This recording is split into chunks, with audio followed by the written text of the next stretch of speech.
Bonsoir à tous, très très content de vous retrouver encore une fois ce lundi soir pour débriefer donc trois courses d'endurance qui ont lieu ce week-end. Les 8 heures de Bahreïn en Wake, les 12 heures de Sebring en IMSA et évidemment en GT World Challenge, on a eu les 1000 km du Paul Ricard, soit 6 heures de course. Et puis évidemment, on dira un petit mot du GT4 European Series qui également a eu lieu avec deux courses d'une heure en marge du GT World Challenge Endurance. Voilà. Alors pour moi, pour vous accompagner ce soir, pardon, notre ami Nathan, pour lequel le Bordeaux, le Grave, le Saint-Émilion, l'aéronautique, que dis-je, tout ce qui vole n'a plus de secret. Bonsoir Nathan, Bonsoir. comment vas-tu? Eh bien, très bien et très heureux d'être parmi vous. Ça va être une bonne soirée. Exactement, donc on est très très content que tu sois là, bah, tu nous suis depuis un petit moment, Oui. et puis on échange d'habitude par écrit, bah, ce soir on t'a en chair et en os, en visio avec nous, voilà, c'est très sympa. Ensuite avec nous on a Mathieu Clavel, spécialiste du GT, hein, très spécialiste aussi du karting, qui habite en Ardèche. J'ai l'impression qu'en Ardèche, il n'y a plus de livraison de rasoir depuis quelques temps. Et puis lui aussi, la faïence n'a plus de secret pour lui. Bonsoir Mathieu, Bonsoir, comment vas-tu? ça va super et vous? Bon, très bien, merci. Bon, t'as un joli casque derrière toi. T'as vu ça? Ouais, magnifique, Ouais. magnifique. Bon. Et puis on a le boss, Alban Cartman, qui Ouais. habite dans le centre de la France, hein, où il fait pas très très froid, où il fait pas très très chaud, plutôt en ce moment, dans l'Ain. Voilà, salut Alban, ça va? Salut tout le monde, salut Nathan, salut Bon, Monsieur Clavel, Willy, et bonsoir à tous. exactement. Et puis Bon. Willy qui est aux manettes comme d'habitude, qui réalise ce live qui va durer quand même un petit moment. Voilà, bonsoir Willy, comment vas-tu? Bonsoir tout le monde, bah, très très bien. Parti pour de la folie là ce soir, parti pour un sacré gros récap et sacré beau récap aussi. D'accord. Bon, toi c'est le Vendée Globe, hein.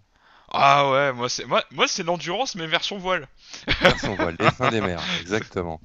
Voilà, ok. Voilà. Bah, merci à tous d'être là les amis, et puis bon, on va enchaîner avec tous ceux qui nous ont déjà rejoints sur le live, Virginie, Magali, Boris et plein d'autres. Voilà. Alors, mon cher Alban, on va commencer par le Wake avec la dernière course de l'année, les 8 heures de Bahreïn, donc qui se sont courus sur un circuit un petit peu particulier que tu connais, tu y es déjà allé d'ailleurs, tu m'en as fait part, qui se Ouais, situe au milieu tout à du fait. désert. C'est ça, à Sakir. Donc, Sakir. à savoir que Bahreïn s'autoproclame capitale du sport auto du mode arabo-persique. Donc, oui, le circuit est très sympathique. Donc, voilà. Après, pour ce qui est le WEC, déjà, on avait quand même quelques enjeux, hein. Il restait encore 5 titres à décerner, dont en LMP1 le titre pilote, sachant que Toyota était déjà titré parce que Rebellion n'a pas participé à l'épreuve et ont été titrés dès les 24 heures du Mans. En LMP2, United a fait une razzia, que ce soit sur le titre pilote et sur le titre constructeur. Et bien sûr, le cœur de la bataille WEC, c'était les GTE. Donc les GTE, en GTE Pro et GTE-M, les deux titres étaient encore à distribuer. Donc pilote et constructeur. Donc là, c'était la bagarre qui était un peu plus âpre, qui a été annoncée, a été un peu décevante Ouais. du côté, on va dire, de l'ensemble de la compétition. Alors, si je peux me permettre, alors évidemment, Mathieu et Nathan, vous pouvez prendre la parole. On avait une petite particularité, Alban, pour cette dernière course de l'année, donc c'était la huitième, si je ne me trompe pas, avec un calendrier qui a été chamboulé hein, tout au long de l'année à cause du virus Covid-19 qu'on connaît bien maintenant, qui nous embête un peu. On n'avait que deux LMP1, donc Rébellion a choisi de ne pas faire la course, et puis Bicoles aussi. Absolument. La rébellion, on peut, quitte ils n'avaient plus rien à faire, ils avaient perdu le titre championnat. Je pense que la saison, ils voulaient peut-être pas non plus engager des frais, parce qu'il y a le Dakar qui arrive derrière, donc c'est des choix compréhensibles. Et Bicoles, ils ont fait qu'une seule course en wake, c'était les 6 heures de Spa pour préparer le Mans. Il y a D'accord. Ginetta aussi qui a presque qui a déposé le bilan en LMP1, donc voilà. Mm. Après, il y a deux, trois petits trucs à noter. C'était la dernière course LMP1 pour les Toyota. Donc, Tout à fait. c'est après, parce qu'eux, ils passent en LMH. Et la dernière saison du WEC, quand tu me l'as rappelé, avant c'était sur 2 années. Là, il l'aurait dû sur une année, avec un format de 6 courses, parce que période assez dure économiquement Bien sûr. à cause du Covid. Donc, ils ont pris la sage décision de réduire de 2 épreuves leur calendrier. Exactement. Voilà. Alors, Merci à la Formule 1 de nous avoir créé un gros week-end de fou. Donc, les De rien. Américains doivent aussi en remercier, je pense. De rien, Allemand, de rien. Ouais, bah, faites pas les malins, parce que 23 courses au calendrier, les gars, à mon avis, vous êtes Oui. complètement hors limite. Oui, Ouais. ça va être compliqué. Ça. C'est un sujet. Ça va être très Ça va être compliqué. compliqué. Nathan, tu veux réagir Vu le là-dessus? contexte, On a 2 minutes. Vu le contexte économique, honnêtement, c'est pas la bonne gâche. Je sais pas, vous en pensez quoi, les gars? Nathan. C'est vrai que déjà, 23 courses, ça va être énorme. Il va falloir avoir un rythme colossal. Et puis, on a vu des circuits qui n'étaient pas au calendrier, qui a plu aux spectateurs et aux pilotes. On a eu un Grand Prix fou à Istanbul, et il se retrouve pas au calendrier 2021. Un peu dommage. Absolument. Mathieu, tu voulais réagir? Ouais, moi je dis que c'est vraiment énorme. Énorme parce que ça va faire sur une année complète, ça fait quand même un Grand Prix tous les 15 jours. Pour moi, c'est presque limite dangereux. D'accord. Je sais pas, Et puis- peut-être qu'on peut demander dans le chat ce que pensent ceux qui nous regardent actuellement. Et toi, Jeff? Tiens. Ben, moi, j'en pense que tout simplement, le WEC, le championnat du monde d'endurance, donc, qui est organisé par l'ACO, a su réduire le format des courses. Alors, j'étais un petit peu déçu parce que j'ai vu que le WEC passait de 8 courses à 6 courses en 2021. Tiens, je me suis dit, voilà, 2 courses de moins, c'est un peu dommage. Et immédiatement, quand on réfléchit un peu, on se dit que c'est la bonne idée. Pourquoi? Parce que les teams vont souffrir économiquement à l'avenir. Là, l'année était financée, donc c'était bon.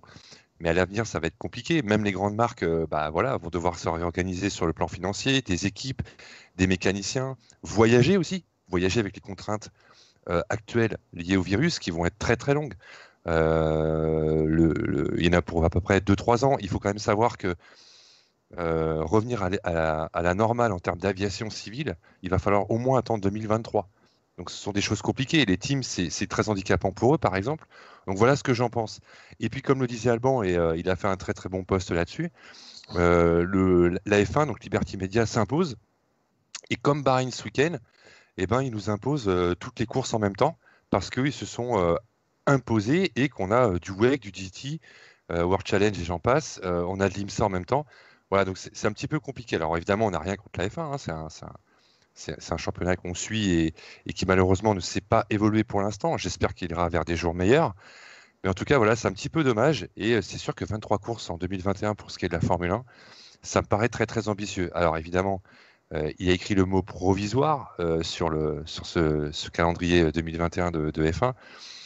Mais voilà, c'est un petit peu ambitieux et j'espère surtout, et je conclurai là-dessus, j'espère surtout qu'ils vont pas, qu'ils vont pas faire comme d'habitude, être trop, ils vont pas trop s'imposer et laisser un petit peu les autres disciplines qui, Alban me contredira pas, les autres disciplines, donc je parle de GT, je parle d'endurance en général, prennent beaucoup d'importance et avec la venue du LMH en WEC et des LMDH aussi, il va falloir qu'ils se bougent. Alors on n'est pas forcément là pour parler que de Formule 1, mais c'était quand même un bon sujet et c'est lié à ces 8 heures de Bahreïn qui ont été décalées suite au calendrier F1. Voilà, Alban. Bien sûr. Et ce qu'il faut savoir, c'est que sur le calendrier 2021, il y a 4 Grands Prix qui sont simultanément que les courses de WEC, dont les 24 heures du Mans. Donc, je pense que la F1, il faudrait peut-être qu'elle respecte un peu certaines disciplines. Et juste pour finir, le WEC réduit les coûts, la F1 ne réduit pas les coûts. Et pourtant, on entend chaque année la Formule 1 réduire les coûts, plafonner le budget. Là, ils crèvent tous les budgets. Et je ne parle même pas de l'IMSA qui ont plus de 6 courses squeezées à cause de la F1. À un moment, il faut qu'ils arrêtent d'être le nombril du monde. Et je pense que les nouvelles formules qu'ont créées l'ACO avec les LMH et les MDH en 2022 en IMSA va faire du mal. En plus, ce qui est complètement fou, c'est qu'ils te mettent 23 Grands Prix pour l'année prochaine, sachant que pour 2022, la réglementation change.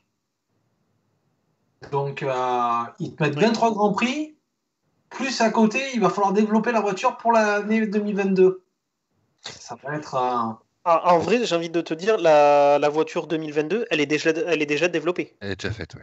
Elle est déjà faite. Pour beaucoup, elle est déjà faite. Elle est faite, oui. Ouais. Les top teams, elle est prête, ça, il n'y a pas de problème. Et même, tu prends Ferrari qui est mal classé au classement. Est-ce qu'il ne faudrait pas mieux pour eux qu'ils restent moins bien classés l'année prochaine pour avoir plus de temps de développement pour 2022? Mais Ferrari laisse tomber la saison 2021. Oui, mais justement, est-ce qu'ils ne vont pas se dire, ben voilà, on a des bonnes bases, on a quand même des bonnes bases parce qu'on a vu la voiture bien évoluer cette année, elle est partie très, très bas dans le classement et on l'a vu remonter petit à petit. Et se dire, bon, voilà, on garde cette position-là pour dire, voilà, là, on est bien, on peut faire mieux, mais il y a l'avenir à préparer. Est-ce que on reste moins bien classé pour avoir plus de temps de développement que Mercedes, que Red Bull, pour justement arriver avec une voiture qui serait peut-être un tout petit peu plus meilleure? Éventuellement, moi je pense que c'est une bonne option pour eux.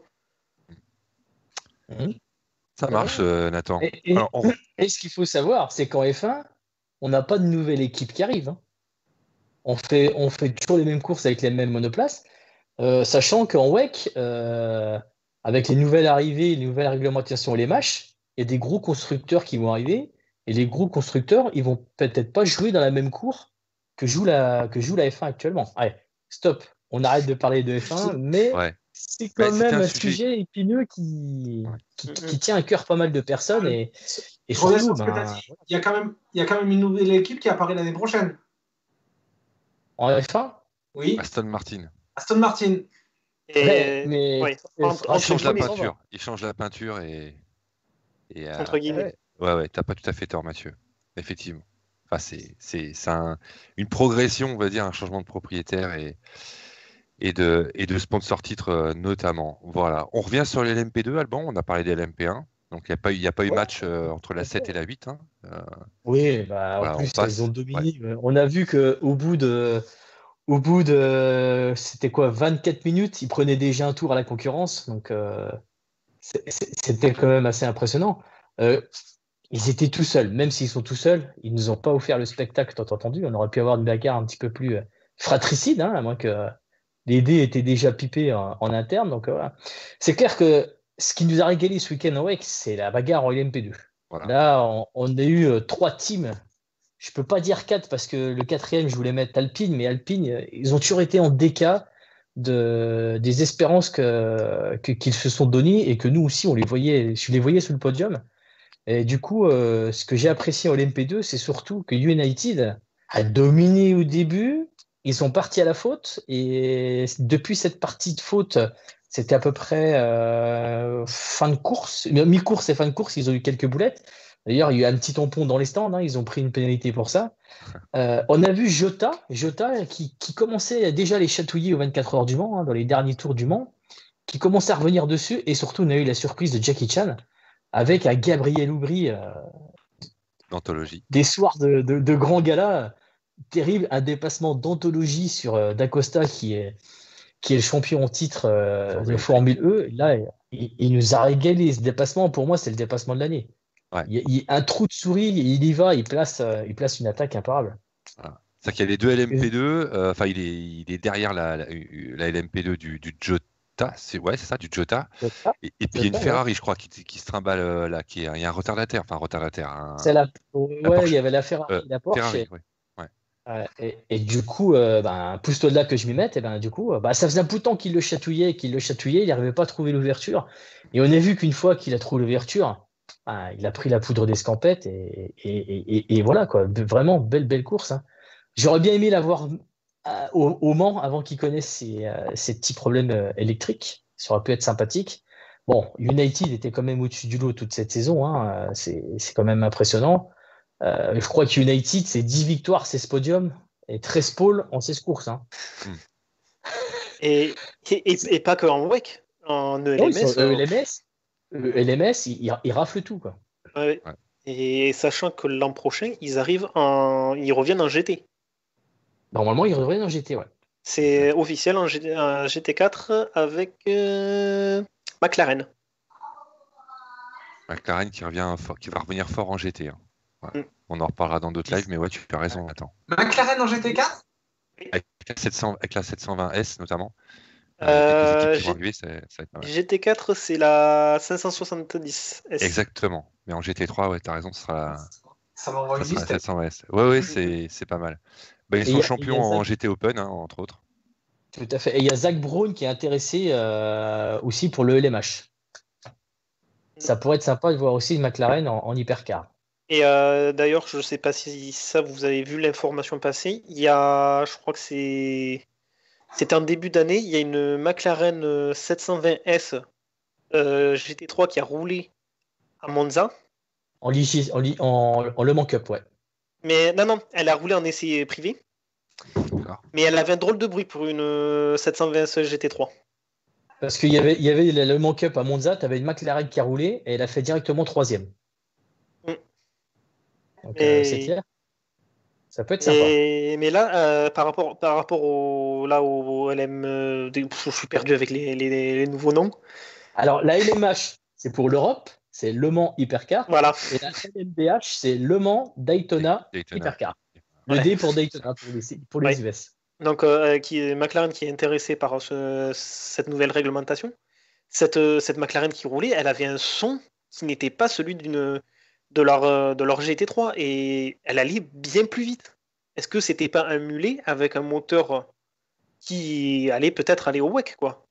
C'est peut-être Pourquoi ça pas. qui était dessous. Pourquoi pas? Et on a vu aussi la Bugatti qui a fait des Malheureusement, expériences. Mais là, on ne sait pas ce qu'elle va faire. malheureusement, je pense que c'est juste dire ben voilà ce qu'on est capable de faire, les gars. Maintenant, Ah, je pense que le WEC a une bonne carte à jouer sur ouais. sur l'échiquier du sport auto parce que alors attention, il faut prendre ça avec des pincettes, hein, c'est la première saison, je pense qu'il y en a qui vont essuyer des plâtres.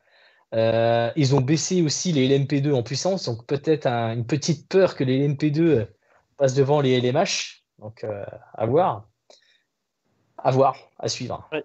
Ben, À suivre. déjà, Mazda l'an prochain en IMSA engagera qu'une voiture parce Ouais, qu'ils t'as ont dit aussi. que cette nouvelle réglementation. Ouais. Et en plus, ils ont dit que le rotatif il pourrait faire son retour.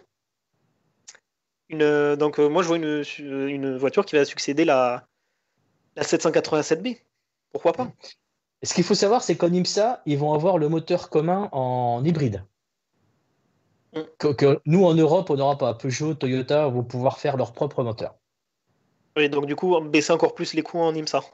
Voilà. Et ce qui veut dire que les Européens qui vont les rouler en IMSA vont avoir une BOP au niveau du carburateur et au niveau moteur et au niveau poids. Et en plus, avec cette réglementation, c'est que en IMSA, ils s'en sortent bien avec les DPI. Parce que des voitures comme la Cura, j'ai envie de dire, allez, on modifie 2-3 trucs, on met les systèmes hybrides et pop. Voilà, vous avez une nouvelle voiture. Et pour moi, après, on continuera, tu verras en Ouais. IMSA. Pour moi, les DPI IMSA sont largement au-dessus des LMP1 chez nous. Hein. En termes de spectacle, oui, En termes clairement. de spectacle et de performance, il n'y a pas photo. Peut-être ça, à voir. En termes de spectacle, déjà, c'est sûr, ça bat le Wake. Ouais. On peut les avoir en 2022 au Mans. Hein. Ils seront en LMDH, oui, mais pas en. La catégorie des pays, elle va finir, hein, comme la LMP1. Tout à fait. On les aura au Mans quand elles seront, uniformisées en termes de réglementation. Alors j'en profite pour accueillir Renaud Derlot qui nous a rejoint. Voilà, donc il a vu qu'on avait J'ai fait une payé connerie, tous notre électricité. il m'a dit le carbu. J'ai fait une Voilà. connerie. Pardon. Donc, bah oui, puis Renaud Merci, qui nous Renaud. félicite, Merci, Renaud. Renaud qui nous félicite pour notre passion et pour la tenue de notre groupe. Voilà, donc merci à lui de nous féliciter, c'est très très sympa et évidemment à David, à Mini Co qui nous ont rejoints, à tous, c'est vraiment sympa. Voilà. Et oui, Renaud, t'inquiète pas, Virginie, elle n'est pas très loin et bientôt elle va se mettre aussi avec nous à faire des lives sur le karting avec un très très bel invité. Je tairai le nom, mais on va recevoir quelqu'un de très très très sympathique sur son groupe Karting Live. Voilà, on a parlé des LMP1, vous avez débordé un peu sur l'IMSA, c'est pas grave. On va arriver maintenant en GTE, Alban. GTE avec la victoire, double victoire de Kevin Estre et de Christensen sur la 91. Voilà. Et puis il y a double Porsche, voilà, j'allais le dire. Et puis Doublé la 92 Porsche aussi. bien, enfin, doublé Porsche en GTE Pro, parce que un Estre et deux Bruni et Litz. Et il gagne en GTM avec la Mentos du Project One. Voilà. Project One, exactement. Après la course GTE Pro, on a vu que les deux Porsche n'avaient plus la BOP qu'ils ont eu pour Le Mans. Et là, ils étaient au-dessus du panier, quoi. Ils étaient hors catégorie, hein. Les Ferrari, les Aston n'ont pas réussi à suivre. Ce qui m'a fait un petit peu douter, c'est l'Aston Martin. Les deux, là, celle de Niki Team et de Maxime Martin, un peu en retrait des Ferrari. Et dommage pour la Ferrari, la 51 de Calado qui tape la vainqueur de la catégorie AM, la Mentos, on va l'appeler comme ça. Team Celle de Project One, Project tout à fait. La 56, ouais, tu as raison. Voilà, leur petite touchette a provoqué un full coursiello. Et voilà, donc dommage que Ferrari ont un peu loupé cette occasion, mais on a bien vu que c'était déjà plié pour Aston. Et voilà, ils avaient qu'à assurer, ils ont assuré. Ils se sont même permis de changer des freins en fin de course. Voilà, donc c'était une petite promenade de santé pour eux. Il fallait juste être présent et voilà. Mais surtout, c'était une grosse domination des deux Porsche. Surtout Kevin, là, Kevin, il nous a régalé, il nous a époustouflé. Je sais Oui. pas, vous en pensez quoi, vous les gars? Qu'est-ce que vous avez pensé de J'allais le de dire. la prestation de Kevin Estre? Je vais être chauvin, les gars, c'est normal, c'est un dernier effort. Il n'est pas autrichien? Je plaisante. Non, Bah, Est. il a été très très bon. Vas-y, Mathieu. Très très bon. Bah, je crois qu'après ses déboires au Mans, ses déboires à Spa, avec Ouais. KCMG à Spa, là, il n'avait pas la BOP, c'était clair, c'était la fusée. Je dirais que à Spa, c'est un petit peu différent parce que ils ont fait des erreurs. Voilà, ils ont un problème technique. Et puis Christensen, il s'est pris un drive-through, il a été puni, donc il ne pouvait pas faire grand-chose. Mais là, clairement, il a montré qui il était et il était au niveau du championnat du monde 2018 quand il a gagné. Et je trouve que c'était plutôt pas mal. Et je dirais même un peu trop dominateur, un peu comme les LMP1. Il n'y a pas eu match en pro, quoi. Il n'y a pas eu match en GTE Pro. Mais on peut, Après, voilà. Alban, dis-moi si je dis une bêtise, mais je pense que c'était mal parti au départ parce qu'ils n'ont pas eu un souci avec la voiture aux essais. Non, si, ils ont eu des soucis aux essais, tout à fait. Ouais. Ils ont eu des soucis et après, Porsche ont eu des soucis en course avec la 91 de Bruni et de Litz. Ouais. Je pense que Kevin et Christensen, ils ont eu à cœur de prendre leur revanche parce que les deux dernières courses qu'ils ont eues, ils ont eu un calvaire, quoi. Entre les 24 heures du Mans qui ont été bridées par la BOP, plus les 24 heures de Spa où, comme disait Jeff il y a 10 secondes, ils ont vraiment eu de malchance. Donc là, ils avaient à cœur de finir sur une bonne note. Et franchement, quelle belle note, quoi. Ouais. Ouais. Magnifique. Il y a une remarque de Florent Guitel, la Mentos 56, c'était fun et coude à la portière. C'est vrai qu'elle était un peu pilotage un petit peu atypique, effectivement, de ce qu'on appelle la Mentos.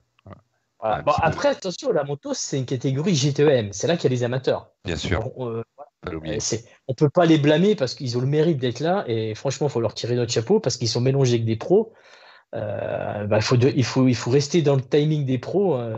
C'est pas évident, hein. Comme nous les a expliqué Dino Lunardi sur Daniel Live, c'est plus eux qui ont des soucis que le pro, hein. Le pro, lui, s'adapte, c'est facile. Mais si l'amateur veut être au niveau du pro, il doit bien travailler et il doit cravacher. Donc, voilà. Les voitures sont très très difficiles à piloter. Oui. Bien sûr. Ouais. De nous sur le canapé, on se dit ouais putain c'est pas top quoi, c'est pas voilà, et qu'est-ce qu'il fait, un volant, il a juste à faire ça. Voilà, et c'est pas du tout la même. Et il y a la puissance de freinage à régler, tout ça. Renaud Derlo, on avait fait son live, il nous a expliqué quand même 120 kg de pression sur une pédale de frein. Voilà, il faut quand même une bonne préparation physique et bien sûr une bonne préparation mentale et puis un bon coach pour le pilotage. Pour le coach du pilotage, c'est ses équipiers, donc voilà. Et on glisse tranquillement sur la partie GTM où, cocorico les gars, on a un équipage français champion du monde en endurance, à savoir Manu Collard, François Perraudot et Niklas Nielsen. Ce qu'il faut savoir pour la petite histoire, c'est que Nielsen était engagé en GT World Challenge au Castellet il a décliné le GT War pour offrir ses services à Manu Collard et à François Perraudot pour qu'ils puissent gagner le titre. Ils ont eu du mal, hein, parce qu'eux, ils ont une bop, on les a vus en début de course au fond du classement. Ils sont remontés vis-à-vis d'autres par rapport à une stratégie décalée. Et ils ont surtout bénéficié, c'est que l'Aston Martin 70 du TF Sport, elle n'a pas marché. Ça n'a pas marché. Les Porsche, on a vu Dempsey, la 93, et la Project One à Montos, on va l'appeler à Montos, qui, a, qui sont revenus aux affaires. Et on a vu la Ferrari toujours on va dire en chasseur pour bénéficier de ce podium et surtout gagner le titre à la fin, quoi. Ouais, des Aston sur ces 8 heures de Bahreïn qui sont pas super performantes malgré le titre en GTE Pro et cette TF Sport 90 voilà, qui a gagné Le Mans, faut pas l'oublier, avec Eastwood et Adam. Ouais, pas dans le coup non plus, étonnant. Roue libre pour les Aston pour cette fin de championnat et je les attends. Moi, si je donne mon avis, c'est que je les attendais un petit peu plus performantes, je dirais, sur ce type de tracé. Puis finalement, voilà, la bagarre n'a pas eu lieu et c'est un petit peu dommage et c'est ce qui enlève un petit peu le piment de ces 8 heures de Bahreïn qui ont commencé de jour et qui ont fini de nuit d'ailleurs. Voilà, c'est un bel écrin, hein, c'est joli, mais bon, un circuit un petit peu particulier et je ne les ai pas trouvés, voilà, Aston un peu en retrait. Bon voilà, ils sont champions GTE Pro et c'est quand même un très très beau titre pour la 95 de Tim et Sorensen. Après, tu vois, je trouve que Aston, c'est souvent qu'à Bahreïn, ça a du mal. C'est assez souvent que ce circuit ne leur convient pas. Peut-être le châssis, l'empattement du châssis, peut-être un poil trop grand par rapport à une Porsche ou à une Ferrari. Oui, c'est possible parce que non, la première course, il y avait eu la super belle bataille avec Ferrari qui avait été réduite à néant à cause d'une pénalité. Mais autrement, les Aston, elles n'ont jamais été très performantes sur ce type de circuit. Ouais, c'est bien de le préciser, Nathan. Et puis tu as Florent qui nous dit, oui, effectivement, j'avais oublié, pardon, la 90 change ses disques, excuse-moi. La 90 change ses disques en fin de course. Ouais, effectivement. Exactement. Ouais, j'avais oublié ça. Ouais, c'est ça aussi. Après, ce qu'il faut voir, c'est que les Aston, au Mans, en début de course, ils n'ont pas été top. Ils ont fait le travail en fin de nuit, sur l'arrivée du jour, où là, c'est Ferrari qui a sombré, parce que même au Mans, Ferrari était un petit cran supérieur. Et Aston Martin, on les a pas vus non plus aux 6 heures de Spa. Les 6 heures de Spa, c'était la bagarre Kevin avec la Ferrari de James Calado sous la flotte. Et après, une fois qu'il y a eu le temps est revenu un petit peu plus à la norme, là, Aston a commencé à revenir. Donc, peut-être ils étaient peut-être en délicatesse avec les pneus, mais sur une grosse course, ils ont du mal à se mettre en route, on va dire. Pour moi, je pense c'est qu'ils ont un peu de mal à se mettre en route, tandis que la différence entre les Ferrari et les Porsche sont directement dans la bagarre. Et les Aston, on les voit toujours un peu en retrait en début de course. Est-ce voulu et ils veulent pas attaquer le sprint? Je sais pas, c'est peut-être une technique qu'ils ont mis en place, une stratégie, on ne sait pas. Peut-être qu'ils essayent d'économiser la voiture pour la fin de course et que justement elle est peut-être un petit peu plus endurante, elle doit moins dégrader les pneus que ses rivales. Tout à fait. Hein. Tiens, Alban, il y a une question intéressante de Alan Gérard qu'on accueille, on est ravis qu'il soit sur le chat. C'est une bonne question, ça. On aime bien parler pilotage, on aime bien parler technique sur notre groupe. Le plus surprenant, dit-il, étant le changement de disque en GTE Pro. Quand même, non. En gros, sa question, c'est surprenant de changer des disques. Bah oui, mais c'est pas une sens exact, ces voitures-là, et il peut y avoir des problèmes de frein, ouais, effectivement. Alors, en termes de température, c'était... Ouais, bon, excuse-moi, vas-y. Ouais. Ils ont une surchauffe, une usure prématurée du disque parce que les plaquettes prennent un petit peu. Après, ils ont peut-être assuré, ils voulaient peut-être assurer ou ils peut-être des tests, mais oui, c'est bizarre que les Aston se sont permis de s'arrêter pour changer les disques. Et ça a été vu en pro et en AM. effectivement, c'est pas normal, comme ils nous disent tous sur le chat. Oui, c'est pas normal, mais enfin, voilà, ça reste de la mécanique. Moi, je sais pas, enfin, Mathieu, je pense que tu peux avoir un avis là-dessus. C'est valable dans toutes les compétitions automobiles. Voilà, et peut y avoir des défaillances parfois, hein, ou un problème de fabrication, c'est possible, hein, Voilà, c'est ce ou que une j'allais surchauffe. dire. Vas-y, Un, je t'en prie. un problème sur la pièce. Bon, après, je Ils ont pense pas que peut-être ça pas le doit, même fournisseur. ça doit Ils ont pas être peut-être un problème sur la pièce parce que s'ils changent Je les pense pas. disques sur les deux autos, Bon, après, c'est les freins, hein, précaution, principe de précaution. je pense que Ouais. c'est plus par précaution qu'ils l'ont fait qu'autre chose. Ok. Attention, ils ont peut-être pas le même fournisseur. Il y en a que du Brembo, il y en a qui ont de l'AP. Ah, sur les deux mêmes autos, Non, oui, mais par rapport aux autres marques. Par rapport Porsche, aux ont autres peut-être marques, d'autres ouais. systèmes. Voilà. On ne sait pas pourquoi ils ont changé. Il faudra on regarde ce que disent les médias. Et puis, si on a quelqu'un qui bosse chez Aston, pourra peut-être nous dire pourquoi ils ont rencontré ces systèmes de freins. Est-ce qu'ils Exactement. testaient des freins 2021? Il y a plein de suppositions. Alors, sur le live, justement, Alban, tu as tout à fait raison. Je reviens un petit peu en arrière sur le chat, pardon. Je sais plus son nom, peu importe, je vais pas chercher. Il y a quelqu'un demain du chat qui va manger avec des ex-mécanos du WEC. Donc, s'il nous Ah, bah, écoute, c'est Serge. Serge, voilà, ça va être ton pote. Serge. Et s'il nous écoute, bah, il demande. Et puis, il demande et peut-être qu'il pourra nous fournir des explications en privé. On les relaiera sur le groupe. Voilà. Ok. On conclut sur le WEC, Alban, Ouais, ou tu voulais bah, aborder d'autres non, qu'est-ce qu'on peut retenir de Bahreïn? Aucun abandon, déjà. Toutes les voitures ont fini. Bon, ils n'étaient pas beaucoup, ils étaient 29. Il y a aussi il y a eu la Cetilar, la LMP2 avec un châssis Dallara, suite à une casque de disque de frein. Vous voyez, ça aussi, ça arrive en LMP2. Je crois enfin, c'est pas que je crois, elle a fini à 16 tours du vainqueur LMP2. 16 tours, t'imagines, ça fait un peu mal. Et puis, ben, on va peut-être donner les chiffres de la Toyota, la TS50, la ouais, H, bien l'hybride. sûr. 34 courses, 19 victoires, 16 pôles, 15 meilleurs tours en course, 3 victoires 24 heures du Mans et 4 titres mondiaux. Elle tire sa révérence Amen. à Bahreïn. Exactement. Voilà. C'est Nathan, pas tu mal. voulais peut-être dire un mot sur les hybrides qui nous quittent, qui quittent ce championnat? Ouais, ben, ça a été une belle aventure pour cette catégorie parce que c'est 2014 les premières hybrides en LMP1. Oui. Ouais, en F1, c'est sûr. En Oui. Wake 2014, ouais, je Peut-être pense. 2013 Fait douter. la. Non, c'est avant. C'est l'Audi, je crois que c'est 2013 l'Audi. On regardera. Oui, Ouais, ouais, il me 2012 ou semble que c'est 2013. ça. Et 2012, ça devait être la 908 Ouais, c'est Peugeot ça. qui devait arriver, Ouais. qui n'a pas eu lieu. Il y a eu un an après Audi. Et cette catégorie hybride, on l'a vu monter petit à petit, avec des puissances toujours plus impressionnantes. Ouais, c'est clair.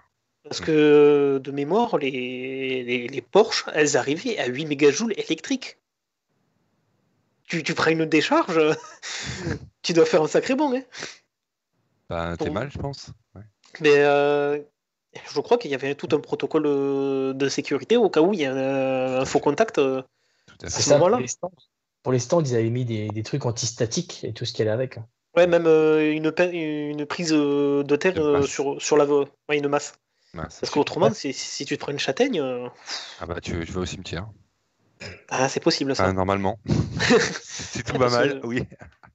parce que Ouais. Ouais, les hybrides, les hybrides, comme tu dis, Nathan, on a connu les grandes heures des batailles Audi-Porsche, quoi. Et Toyota en dernier. ils sont arrivés plus tard. C'est dommage que Toyota. Bon, Toyota est arrivé un petit peu plus tard que les autres, mais ils auraient pu apporter ce petit grain dans cette bataille. Bon, malheureusement, c'est comme ça, on va pas réécrire l'histoire. Non. Mais ça a été une belle aventure. On a eu des projets totalement fous. La Nissan, Tout elle n'a à pas fait, marché, mais moteur avant, quoi. Moteur exact. avant, traction. C'était un beau projet. Malheureusement, c'est pas arrivé au bout. Peut-être une autre fois, ils auront leur chance. Exact. les On gars, verra. je vais Il y a sur le l'année de Mans la première hybride, c'est 2012. Ouais. 2012. 2012. 2012 avec Audi. J'avais bon. J'ai dit c'est 2012-2013, ouais, c'est ça. Audi, ouais. Ouais. Après, ce qu'il faut voir, Ibato, il y a la hydrogène qui est en train de rouler en ce moment là. Tout à fait, le projet hydrogène avec NATO, Norman NATO, qu'on a reçu il n'y a pas longtemps. Avec Soya Yari qui fait des essais avec aussi. Soya Yari, un grand pilote Peugeot et surtout aux 24 heures du Mans, quoi. Et on va retrouver l'hybride dans les hypercars, quoi. C'est ça qu'il faudra voir. Et pas tous les hypercars auront l'hybride, si j'ai bien compris. Et on a encore on a l'expectative sur Glickenhaus et Bicoles. On ne sait pas s'ils vont utiliser le système hybride ou pas. Bah ouais, tout à fait. Voilà, pas mal de changements pour l'année prochaine en tout cas. Tiens, vu qu'on parle de l'année prochaine, ouais. La première course WEC, ça reprendra le 19 mars à Sebring pour les 1000 miles de Sebring. Et ensuite, il y a ça commence par le prologue le 13 mars où ils vont faire les tests. Et ensuite, ils vont dérouler le 19 mars sur Sebring, qui sera une manche commune avec l'IMSA. Comme l'an dernier, du coup. Exactement. Et après, ça va dérouler les 6 heures de Spa, les 24 heures du Mans. On reste en Europe, on retourne à Monza. Et après, on va à Fuji pour les 6 heures. Et on conclut, comme cette année, sur Bahreïn, pas sur 8 heures, mais sur 6 heures. Okay. Parce que là, 8 heures. Joli programme. Et des essais hivernaux, on va dire ça comme ça, de pré-saison, qui ont lieu aussi à Sebring, juste avant la course de Sebring, qui est la première de l'année. Voilà. Exact, le 13 mars. Est-ce que, d'ailleurs, ces essais de pré-saison et c'est de commencer la saison à Sebring pour des nouvelles voitures comme la Toyota, c'est pas un peu dangereux? Parce que Sebring, la mécanique, elle travaille beaucoup. C'est un peu du rallye, c'est... Ah oui, c'est du rallye, on l'a vu en IMSA. Belle transition, Nathan, effectivement. Ouais, on va en parler juste après, si ça te dérange pas. C'est bien parce qu'ils verront au moins si la voiture est solide ou pas. C'est sûr. Par contre, il risquerait de se faire chahuter, par contre. Hein. Voilà. Dans 50 jours, je crois qu'ils la présentent. Le 11 janvier. Le 11 janvier au Paul Ricard. Et en plus, juste à côté. Ils testent au Paul Ricard. Donc, on pourrait peut-être avoir des surprises parce que, comme tu dis, Nathan, c'est aux États-Unis. Il y aura Glickenhaus, eux, sont aux États-Unis. Ils auront peut-être plus le temps de s'entraîner sur Sebring, quoi. Ça peut être sympathique. On va assister peut-être. Moi, je pense qu'il y aura de la casse. C'est fort possible. Et en plus, Glickenhaus, je sais pas pourquoi, mais je miserais bien une petite pièce dessus. Sur ce constructeur américain. C'est noté. C'est dans la boîte, Nathan. Hein. Attention, c'est enregistré. Hein. Après, on met ça sur YouTube, ça reste sur Facebook. Et puis, on prend des notes aussi. Hein. Voilà. Pour l'éternité, ça reste. Pour l'éternité, exactement. Voilà. Ouais, prépare la caisse de Médoc. Hein. Grave pour moi. Mathieu, il n'a pas de préférence. Vas-y. Mathieu, lui, c'est le Vionnier ou les Châtaignes. C'est ça. Après, ouais, voilà. 2021, Sebring, c'est vrai que là, tu commences direct dans le dur. Hein, c'est un gros circuit. C'est un circuit aussi qui te donne des dépassements d'anthologie un peu partout. Donc, c'est un circuit 4x4, mais voilà. Ouais. Qu'est-ce qu'ils vont favoriser? Est-ce qu'ils vont favoriser l'attaque ou alors ils vont être plutôt précurseurs pour jouer la fiabilité? Je sais pas. À suivre. Fiabilité, sûrement. 2019, première année du WEC à Sebring, ça a attaqué. On a vu un Alonso nous faire une pole, mais du Alonso. Tout à fait. Hein. Donc, une pole, mais sur la distance. Quand on voit le bourbier, entre guillemets, le champ de patates de Sebring, on l'a bien vu. C'est un champ de mine. C'est clairement un champ de mine. Il y a des virages où vous avez l'arrière de toutes les voitures, les GTE, on va en parler après, mais les GT, les DPI et LMP2, pardon, je m'y perds à force. Il y a trop de courses tous les week-ends, là, on change toujours de catégorie. Je sais plus de quoi je parle. Les GTLM et les GTD. Ah ouais. Non, mais je les connais par cœur, mais voilà, je m'y perds parfois. Et c'est vrai que chapeau au pilote, hein, parce que tu peux perdre l'adhérence à tout moment. Hein. Carrément. Sur le dernier virage, là, c'est là où il y a les plus grosses bosses. C'est ça. c'est Ouais, chouette. mais ils feront comme pour la F1 ce week-end, ils feront la piste 15 jours avant. Oula, tu refais la piste de Sebring. Là, je pense que Tu te fais démonter. tu te fais démonter parce que c'est le le but, charme c'est- du circuit. Voilà, c'est charme des circuits. Tu sais qu'il n'y a pas de taupe à ces brilles. Hein. Elles ont une espérance de vie de 5 heures. Hein. Même, même ça, ce que je vais dire, c'est hors course. Mais quand tu vois les images d'hélicoptères, allez, c'était avant que la nuit tombe à Sebring ce week-end, ça fait un peu comme à Spa ou au Nürburgring, ça fait un peu champêtre. Et je pense que ça va être vachement sympa de suivre ce genre de course en inside. Hein. Y aller, ça va être vraiment, c'est vraiment pas particulier, contrairement à ce qu'on peut imaginer des fois du circuit américain, où voilà, ce sont allez, des temples. Voilà, là, c'est vraiment, ouais, ça me fait penser un peu au Nürburgring, un peu dans l'état d'esprit, quoi. Et à Sebring, tu as des passages où il n'y a pas de grillage, où les gens ils sont presque au bord de la route, du circuit, pardon. Tout à Et fait. la route, elle est à quoi, à 100 mètres, même pas. C'est ça. Exactement. Il a été le circuit a été créé sur une ancienne base aérienne. Donc je peux vous dire que C'est ça. le macadam, il en a vu. Hein. Et Exact. les circuits américains avec ils sont quoi, 20 ans de retard, peut-être, sur les circuits européens. Et on a un spectacle qui est magnifique. Même Avec- le championnat IMSA, t'as des règles, ils laissent les voitures tourner au ravitaillement. C'est assez fou ça. Ah, c'est sûr. Et si tu regardes, il n'y a pas beaucoup de circuits qui ont des runoffs. Hein. C'est beaucoup de bacs à sable. Hein. Parfois, le rail est très près de la route. Hein. Ouais. On va se louper. Daytona, Et t'as une partie béton et t'as des parties de piste où c'est bitumé. Enfin, voilà. c'est. Je veux pas parler F1, mais mettons pas des F1 là-dessus parce que là, les ingénieurs, ils vont bugger. Tu mets les seigneurs de la F1 à Sebring, ils pleurent. Hein. Ils pleurent. Hein. Limite, ils préfèrent rouler en Turquie toute l'année que faire une course à Sebring. Hein. Ah, on est dur. On est dur avec la F1. Écoute, moi, c'est fini pour les 8 On heures. reste, ouais, tout à fait, Alban. On reste sur une remarque d'Alan Gérard. Donc, une LMDH étant une grosse LMP2, la rébellion servant à Alpine l'année prochaine en est peut-être déjà une. Ben, on verra effectivement. Tout ça, on vous en parlera sur le groupe en vue de cette prochain championnat. Ouais, Nathan. Et oui, je voulais dire, Alpine va récupérer la rébellion R13, mais ils pourront la modifier comme ils veulent. Exact. Ouais. Donc, du coup, il faudra lui trouver un autre nom. Ça va être. Ils vont trouver s'il n'y a que ça. Ou et tu leur envoies des idées. Hein. Allez. Imaginez-vous Alpine en LMH. Ça fait le match Peugeot-Renault. Hein. Ça peut être intéressant. Un duel fratricide. Hein. Et surtout, si Honda, par le biais d'Acura, arrive au LMDH, ils vont rencontrer Toyota. Oh. Là, ça va envoyer du couscous, comme dirait l'autre. Hein. Et Mazda, tu rajoutes Mazda aussi. Il manquerait plus que Porsche et Ferrari s'y mettent vraiment, et je peux vous dire que ça peut être un championnat assez sympathique. Exact. Mais ça le sera. J'espère, parce que des fois, quand tu regardes une course de 8 heures, tu as envie de bagarre, et si tu n'as pas de bagarre pendant 8 heures, c'est un peu comme certains Grands Prix. Tu dors, quoi. La sieste, exact.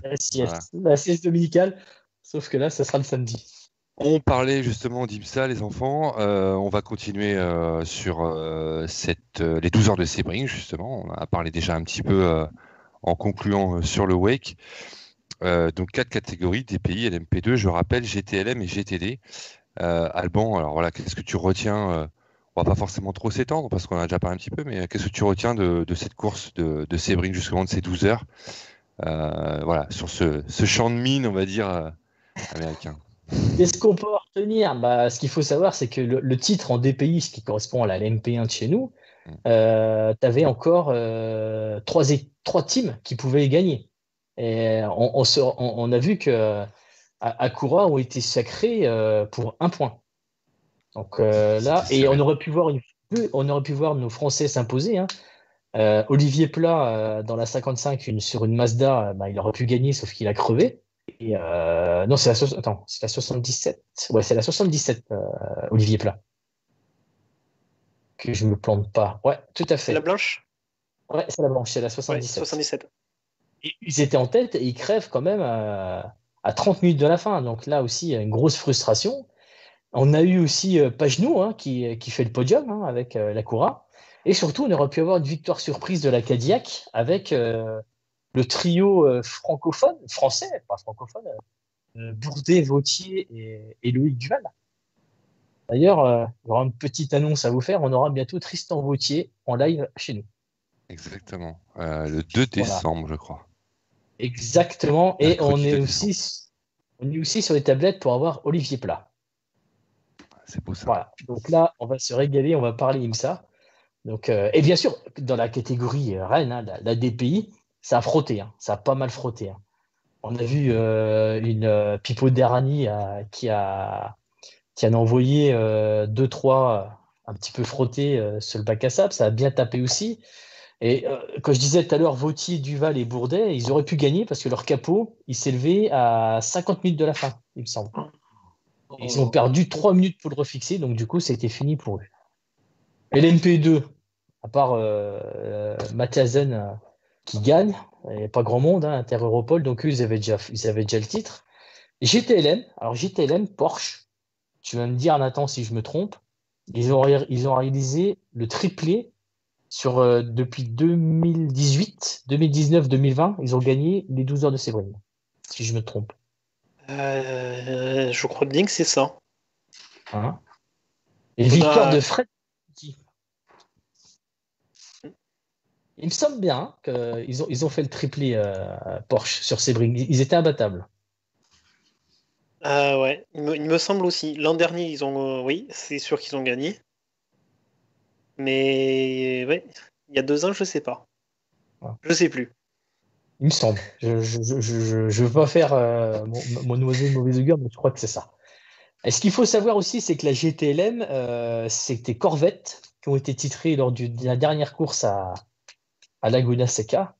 On avait Bruno Spengler qui aurait pu gagner la course, mais il s'est fait percuter par une GTD, ce qui était dommage, donc c'était la BM. Et bien sûr, il y a le doublé Porsche entre Makowiecki, Tandy et Bamber. Donc voilà, c'est intéressant. Porsche sont bien. Ouais. Enfin, Corvette, elle n'était pas encore titrée en arrivant à Sebring. C'est que pendant la course où ils ont été titrés. Parce qu'ils ont gagné des points à un certain moment. Et c'est là qu'ils étaient plus rattrapables.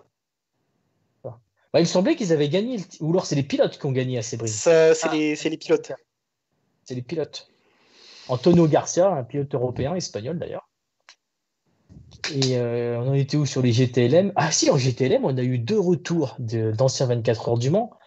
On a eu Neil Jani sur la Porsche officielle qui fait podium. Et on a eu Marcel Fassler qui ont été assez loin. Il a eu un petit problème, Marcel Fassler, avec Garvin sur la Corvette. Donc ça, c'est l'équivalent de chez nous GTE Pro. Et après, on a les GTD. Donc là, c'est Grand Tourisme Daytona, où là, on a vu la victoire d'une Porsche sur les 12 heures de Sebring. Mais au général, c'est une Acura qui gagne. Donc une Honda NSX. Voilà. C'est tout ce que je peux vous dire. Ouais. Ça a bagarré fort. On a un moment, au début de saison, on a eu des Lexus. Les Lexus ont été assez fortes en début de saison et ensuite, ils se sont fait rattraper par les Acura et les Porsche. On avait une Lamborghini qui était pilotée par, tu le connais bien Mathieu, Franck Pereira. Exact. Franck Pereira en IMSA. Et on a vu un truc assez insolite, c'est que les 2 Lexus sont partis à la faute au même virage. Et vous savez pourquoi ils sont partis à la faute? Parce qu'il y a une Acura qui a explosé son radiateur et du coup, ça a glissé. Donc on a eu une petite chorégraphie des 2 Lexus et du coup, ça leur a explosé la course. Voilà ce qu'on peut dire sur la course d'IMSA. Elle était plus passionnante que les 8 heures de Bahreïn. Ouais. Et pour ceux qui aiment bien vraiment voir des gladiateurs, qui n'ont pas peur de froisser la carrosserie, regardez un jour une course d'IMSA, c'est très très sympathique. Ah, Nathan, toi t'aimes bien, je crois, il me semble. Ah oui, l'IMSA, c'est justement parce que par rapport au WEC, il y a du spectacle. Il y a tout niveau. Oui. À tout niveau, c'est l'an dernier à Daytona, Alonso qui vient, qui fait Daytona avec une Cadillac. Sous la pluie, il a fait passer tous les pilotes pour des amateurs.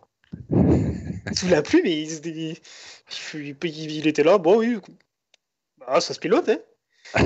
Et même toute la cérémonie, tout le protocole qu'il y a autour, t'as envie de dire, mais les Européens, inspirez-vous.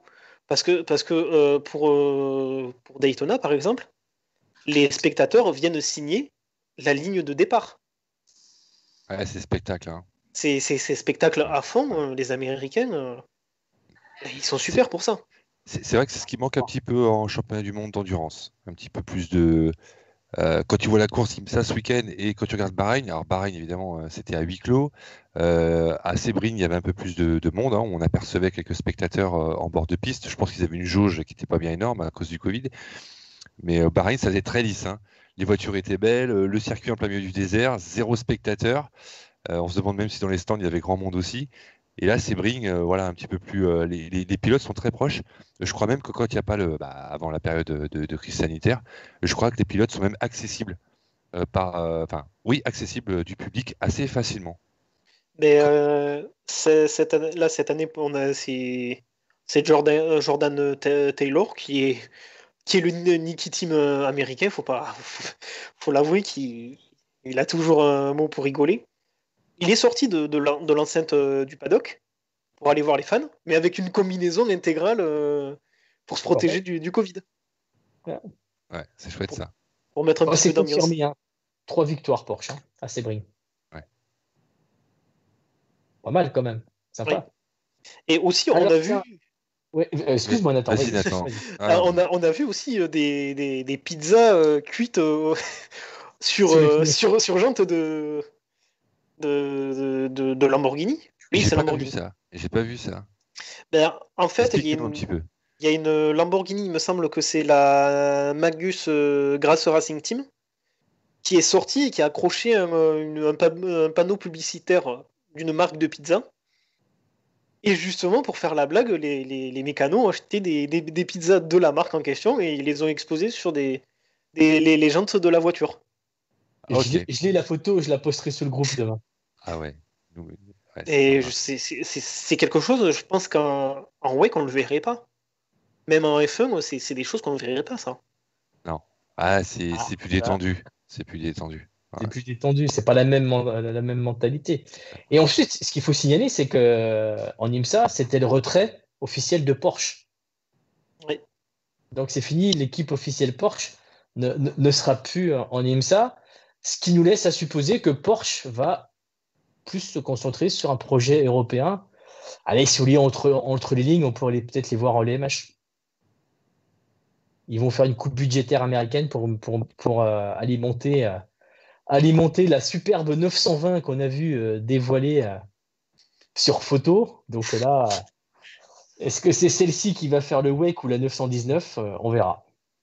Et aussi, c'était le retrait du team Penske. Ils arrêtent l'IMSA, mais un autre team qui est habitué normalement à l'IndyCar arrive, c'est le Chip Ganassi, qui a annoncé officiellement son retour avec Cadillac. Tout à fait. Donc, plein de nouvelles. Il y a toujours ce roulement en IMSA, mais il y a toujours autant de monde. Et même en DPI, par rapport à l'an dernier, on a beaucoup plus de monde.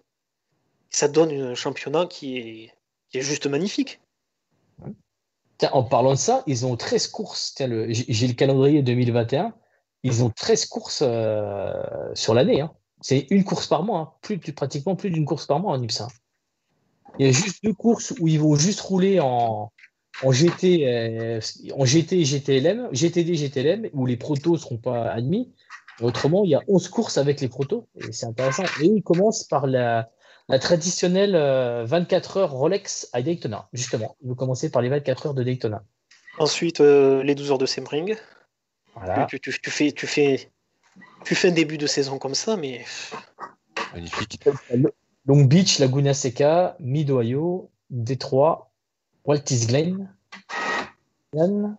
Rock Park, Road America, Virginia et le Petit Le Mans.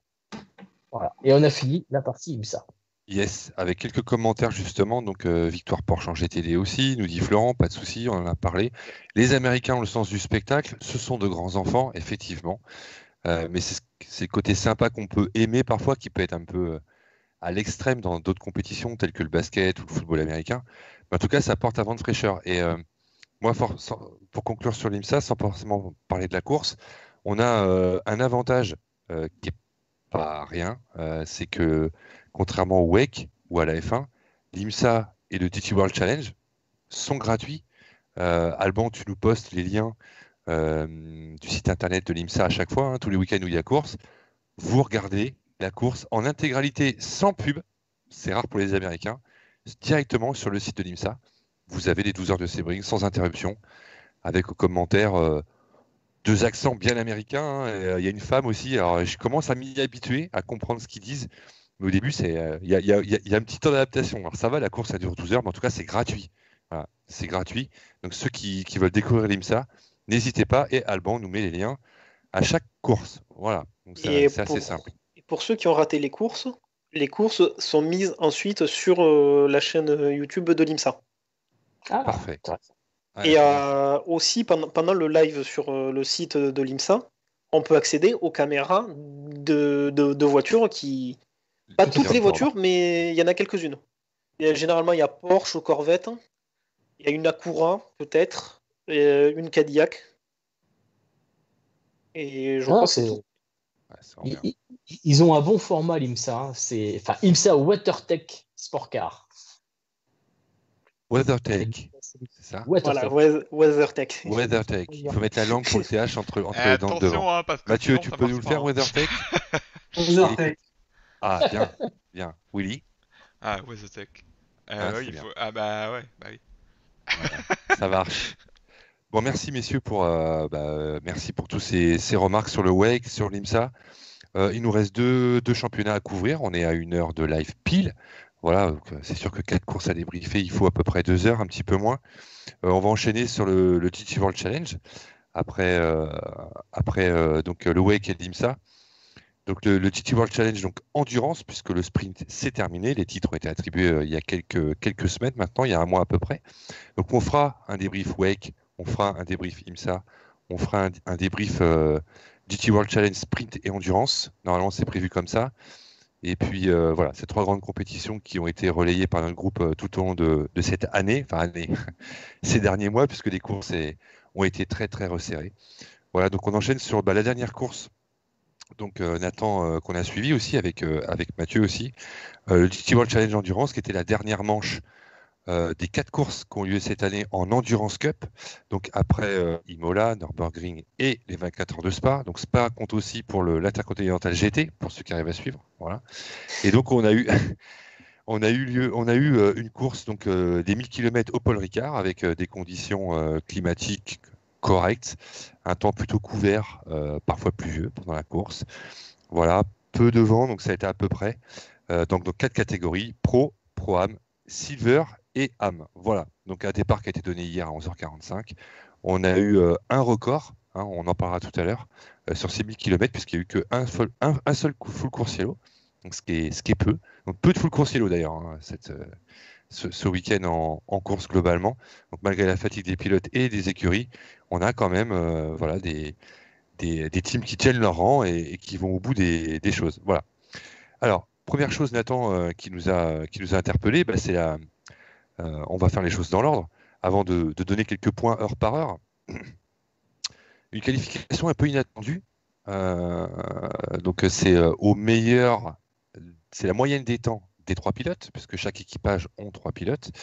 Sur ces 40 GT3 qui ont participé au 1000 km du Paul Ricard, on fait la moyenne des temps, hein, tout simplement, et on a une ligne 100% Ferrari. Voilà, Ferrari au départ.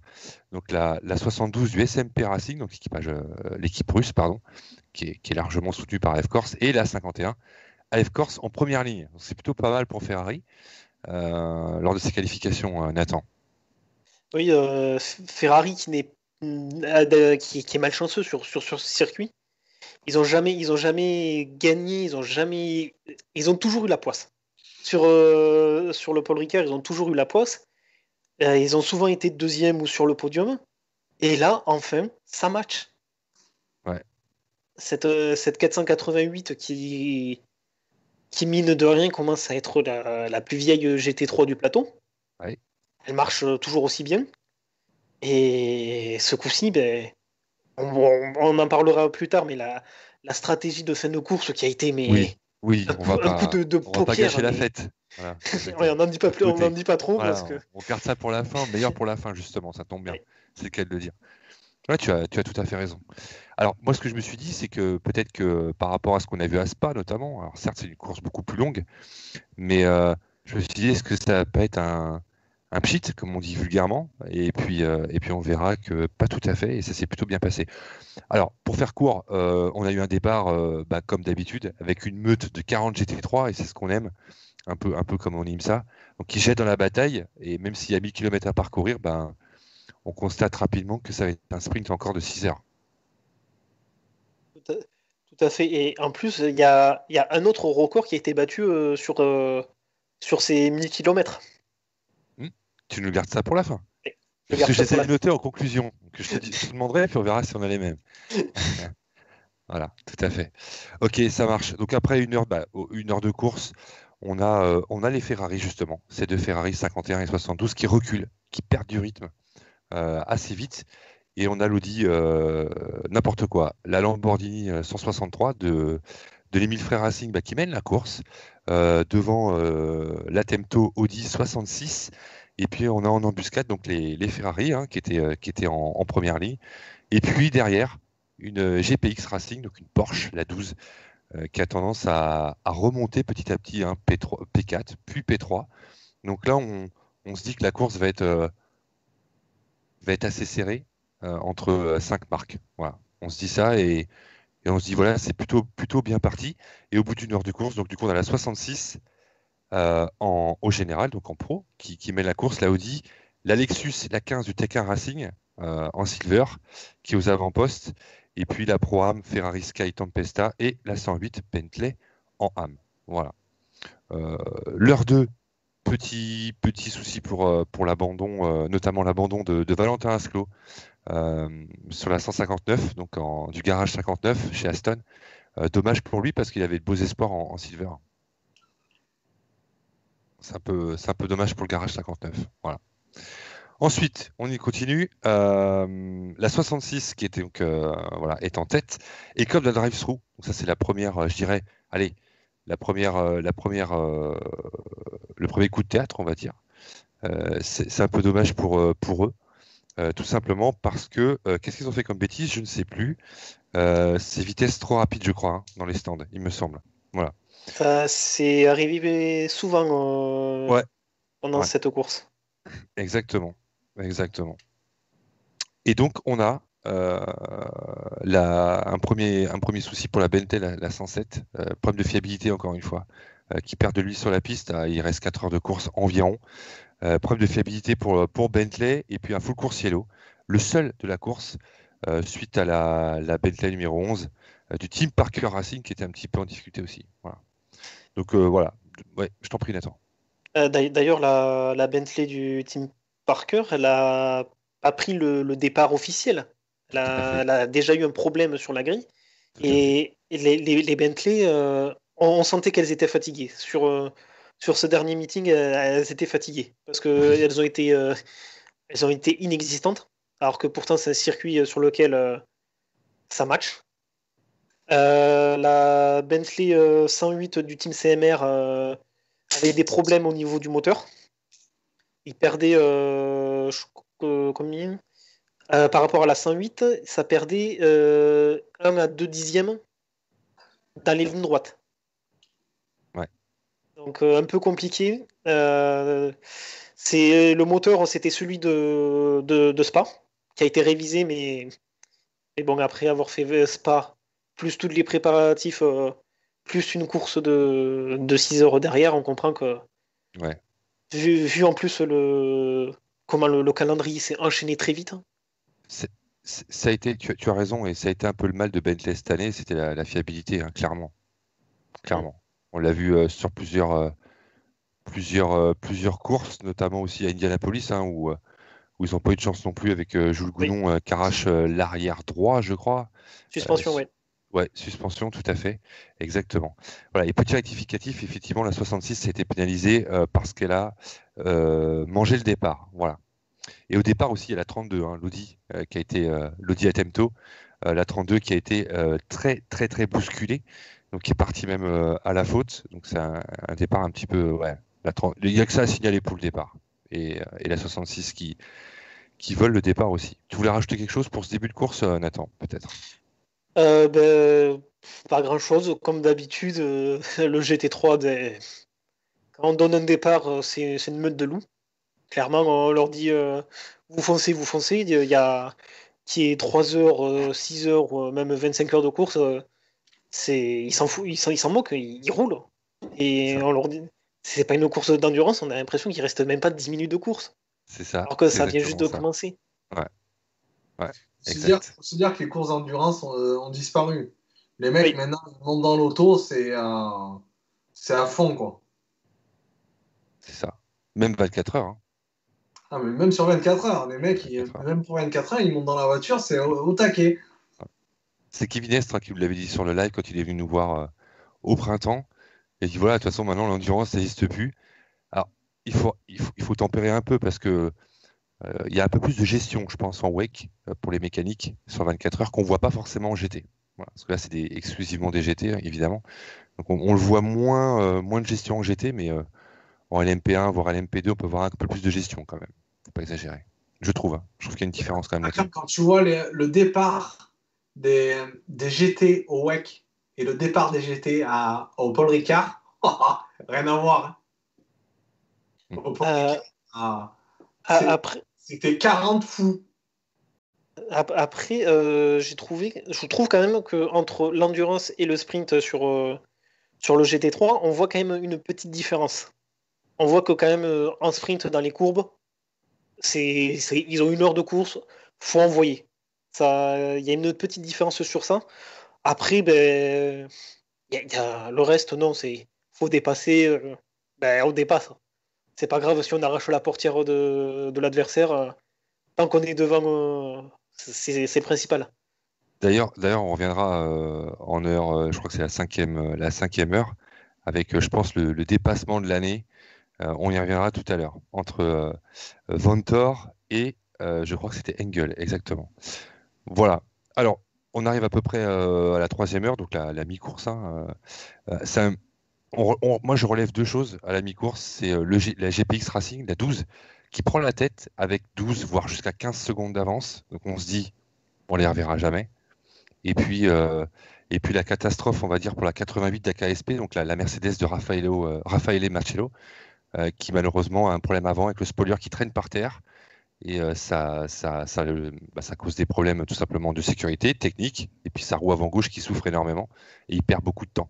Donc ça, c'est un petit peu je dirais le deuxième drame de la course après la 66 qui du WRT d'ailleurs, voilà que je peux la 66 pardon, j'ai une connerie. Attento. Attento, voilà, je les mélange toujours toutes les deux. Voilà. Donc c'est Marcello qui pas de chance au Nürburgring, pas de chance à Spa et rebelote au Paul Ricard. Alban. Ah oui, c'est ce que tu m'as soufflé. Pardon, il a vraiment pas de chance en ce moment, ce gamin, parce que c'est une pointure hein, quand même. Hein. Extrêmement rapide pour la plupart du temps. JPX, c'était les Français, Romain Dumas et Pillet, c'est ça hein. Ouais. Ça fait. Voilà un peu le bilan. Donc la Porsche s'échappe. En Silver, pardon, et en Pro-Am, on a Barwell Motorsport qui fait le spectacle hein, avec la 78 et la 77, donc les Lamborghini. Et eux, pareil, on se dit, tiens, ça va aller au bout aussi. Pas tout à fait. Et puis on a la Bentley, parce qu'en AM, il y avait la lutte entre le CMR, la Bentley, donc CMR et l'autre team, c'était. J'ai un trou de mémoire. Ça, j'ai un trou de mémoire, ça y est. C'est pas grave, on va le retrouver. Je vais le retrouver, il n'y a pas de souci. Bon, enfin, en tout cas, la Bentley a fait son petit bonhomme de chemin. Voilà. Voilà ce qu'on pouvait dire. Donc, quand on arrive à la mi-course, course de gestion, donc on a le GPX Racing en tête avec la Porsche, la 63 Lamborghini, la 51, donc la Ferrari, la fameuse Ferrari 51 qui revient aux avant-postes. Et puis on a justement la 4 de Abril, Lucas Stolz et Maro Engel qui est en 4e position, qui, allez, on va dire comme à Spa, essaie de maintenir le rythme. Et puis finalement, ils n'arrivent pas vraiment en attente. Je pense que tu as regardé la course de long en large. On va s'arrêter un peu sur eux, justement parce que on a l'impression que voilà, de temps en temps, ils reviennent sur cette Mercedes AMG GT3. Et puis finalement, la bande de Vincent Avril n'arrive pas à recoller au peloton de tête à chaque fois. Après, c'est un petit peu le problème de cette Mercedes, c'est que sur un circuit comme le Paul Ricard, elle n'est pas à l'aise. La Mercedes n'a jamais été une sprinteuse. Dans les lignes droites, elle peine. Elle a du mal, on l'a vu à Bathurst. En ligne droite, elle se fait déposer. Elle se fait totalement déposer. Par contre, les McLaren, en ligne droite, c'est un avion de chasse. Ouais. On voyait à Bathurst que la Mercedes, même avec l'aspiration sur une McLaren, elle a perdu le match. Donc ça me surprend pas énormément de voir la Mercedes en difficulté comme ça sur le Paul Ricard. Ça a été le mal de la saison un peu.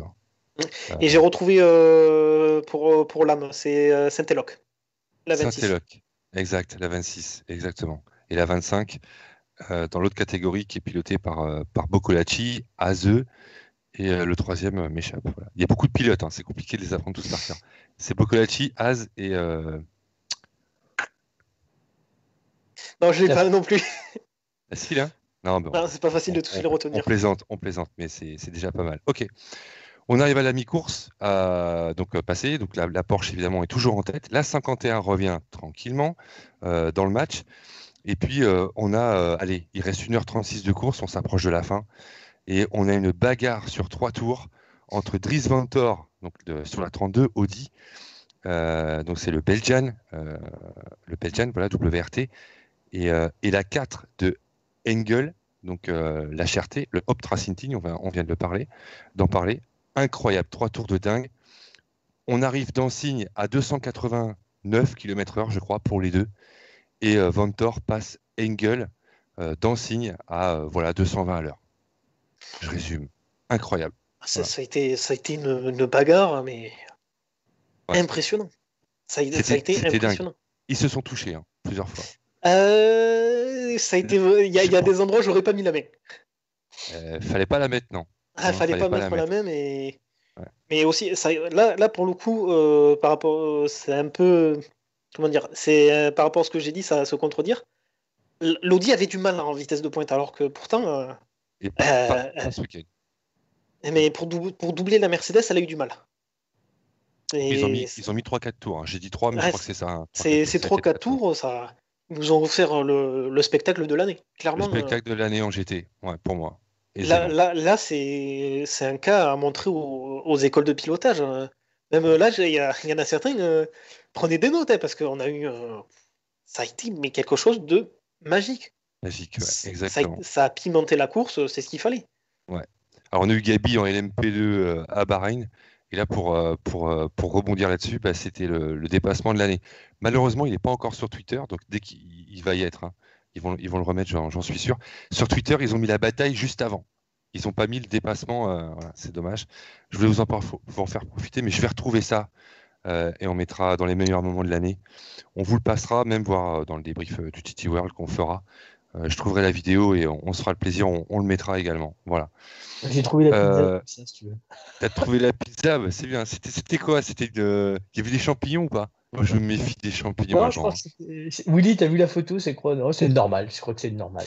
Ah oui, chorizo. Chorizo, je crois quand même. C'est pas normal, c'est l'espagnol alors. Bon, allez, je suis là, Willy, si vous voudra la mettre. Je suis sympa, je vous la mets maintenant, quand même. Histoire de. C'est vrai que c'est quand même assez drôle. Et on est en plein GT quand même, les gars. Mais justement, c'est la pause pour la pizza. Voilà, on se restaure. Voilà. Effectivement, on va attaquer la dernière heure, donc c'est pas de pizza. C'est une pizzette, c'est quoi? Ah, magnifique, bien joué Willy, parfait, super. Ah, effectivement, c'est classe. Mathieu, ça fait rêver, hein. Fumer au frein, ça doit être sympa. Ouais. Ça marche pas avec des roues de karting, par contre. Ah non, pas ça passe, c'est chaud. Hein. Ah, tu fais un pancakes. Ouais. Ou le tiramisu. Ah, tiramisu, c'est plutôt froid. Pour le dessert. Ouais. Oui, bah oui, oui. Ouais, mais en général, ça passe vite. Ça passe vite. Ok. Alors, la dernière heure, pardon, mon cher Nathan, Mathieu et Alban. Eh ben, on a annoncé la pluie qui tombe pas souvent hein, chez nous ici à Toulon, dans le sud. La pluie qui arrive timidement. La direction de course déclare la piste humide. Voilà, à 1 heure de la fin. Alors, les pilotes n'ont pas passé les pneus pluie, faut le savoir. Voilà, ça a toujours été relativement facile de conduire, même si par moment on a quand même vu quelques petites erreurs. Et puis on a la 51 justement, donc la Ferrari, qui remonte à 7 secondes du leader. Et puis c'est la 1663 aussi, la Lamborghini qui passe P2. Mais le coup de maître, après le coup de pilotage entre Vanthoor et Engel dans le signe, là c'est dans les stands que ça joue et je te laisse la primeur d'en parler puisque tu as suivi la course. Mais ça m'a bien plu aussi. On parle de F1 tout à l'heure avec la stratégie dans les stands. Là, Ferrari fait le gros coup de la course et ça va payer. Oui, Ferrari qui rappelle sa voiture au stand pour un ravitaillement. Ouais. Et le coup de maître de Ferrari, c'est qu'un arrêt au stand, c'est très long. C'est pas comme en F1 où il y a trois mécanos par roue. Ouais. Un arrêt au stand en GT3, c'est pratiquement un tour de circuit. Ouais, c'est ça, 1 minute 30 passée. Oui. Et Ferrari, à ce moment-là, AF Corse plutôt, mais c'est quasiment la même structure, ils se disent pourquoi ne pas économiser du temps en changeant les pneus. C'est ce qu'ils vont faire, ils vont ne changer que 2 pneus sur les 4. Et voilà. Ils vont changer les 2 pneus côté gauche, il me semble, Ouais. qui sont les plus usés. Oui, c'est ça. Et le reste, le côté droit reste inchangé. Avec ça, ils gagnent peut-être 10 secondes sur l'arrêt. 10 secondes. 10 secondes voilà, sur l'arrêt, et ce qui permet à la Ferrari de rester un leader devant la Porsche. Et, Ils et ensuite, devant. Ils repartent devant. ils repartent devant, oui. Et en plus, on s'est dit, c'est un petit peu risqué, un côté plus usé que l'autre. Et non, la Ferrari s'est envolée et ça a été fini. Voilà. 38 minutes, il restait de course. Elle est passée devant. Il y avait la P2 pour donc, la Porsche qui est repartie derrière. Grosso modo, elles se sont tenues à 2-3 secondes maximum. Voilà, alors que ça parle karting sur le chat. Je vous observe, hein. Attention, je sais faire 2 choses en même temps. Voilà. Et puis Alban qui dit bonjour à ses potes. Voilà. Mais quand ça sera le Wake et l'IMSA, je ferai pareil. Je vais dire bonjour à mes potes, j'irai boire un verre avec la voisine. Elle est sympa en plus. Voilà. Non, je plaisante Alban, je te charrie. Voilà. Donc ouais, effectivement. Donc c'est victoire de la 51 avec un coup de maître, mon cher Nathan. Porsche, pas de bol, hein, qui finit deuxième. Alors qu'ils ont mené quasiment les 3/4 de la course, le GPX. Ouais. Ah oui, quasiment les 3/4, hein. Je crois que c'est même plus que ça. Mais je pense qu'il aurait pu gagner avec la Porsche. Ah oui, bah oui. S'il se fait pas gêner, parce que il me semble que dans la dernière heure, ils se font gêner par la 77. Oui, une fois. Mais je pense pas que ça ait changé grand-chose. C'est que la Ferrari, il l'a passé large. Et il me semble que la Porsche a attendu 2 virages avant de doubler la Lambo. Ouais, mais il me semble que l'arrêt au stand avait été effectué quand même pour Ferrari. Ah oui, ça avait été effectué déjà.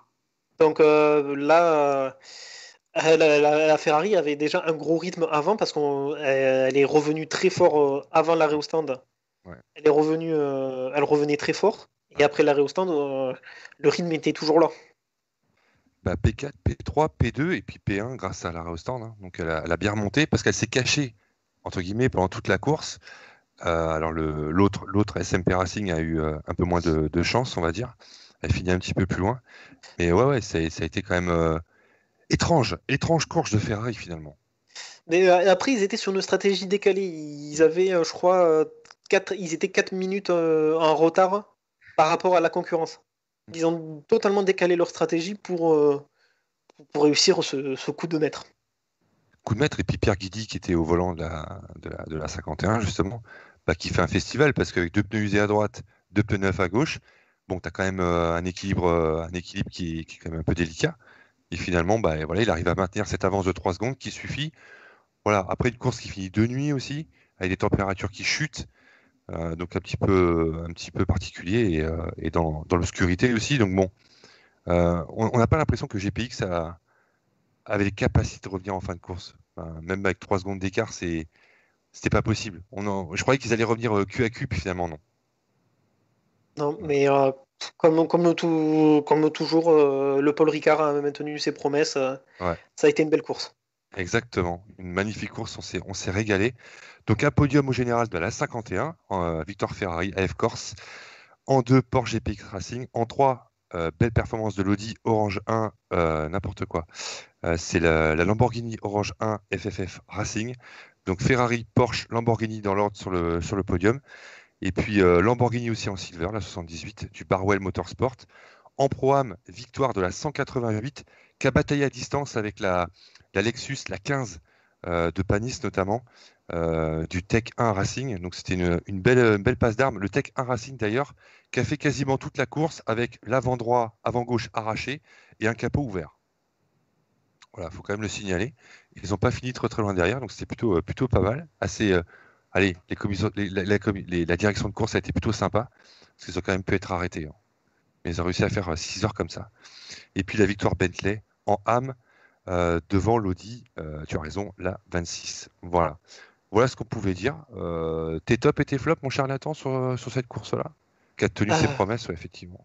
Les tops, Ferrari qui Ouais. gagne. Et en flop, je mettrais Bentley qui a été totalement inexistant sur cette course. Ouais. On les attendait, c'est un circuit qui leur réussit, des secondes places, des premières places, hein, 2017 et l'an dernier. On les attendait parce que c'est un circuit qui leur convient bien et elles ont été absentes. Après, est-ce qu'on peut mettre la faute sur le K-Pax Racing, qui est une nouvelle structure en Europe, Ouais, comme c'est un team américain, qui l'an dernier aux États-Unis a tout raflé.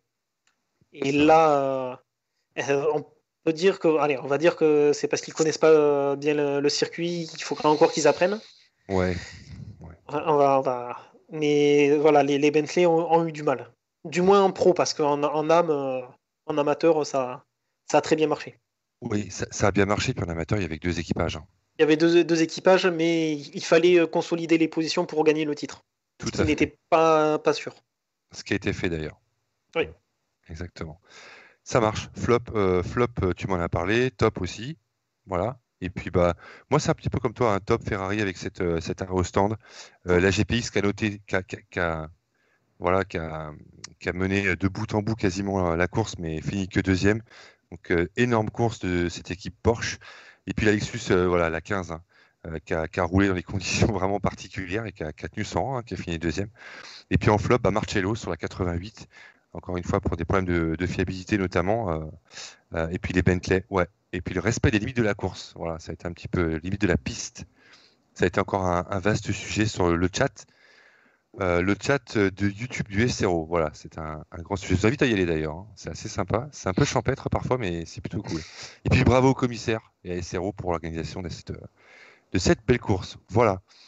Donc au final, mon cher, avant de parler des records, mon cher Nathan, donc en overall, victoire donc, du SMP Racing en endurance. Voilà, donc avec la 51 aussi, donc c'est Pierre Guidi en pilote qui est champion endurance. Le Garage 29 en Pro-Am avec West et Goodwin. En Silver Cup, champion de 2020, Barwell Motorsport avec Pujala, Schandorf et McDowell pour les pilotes.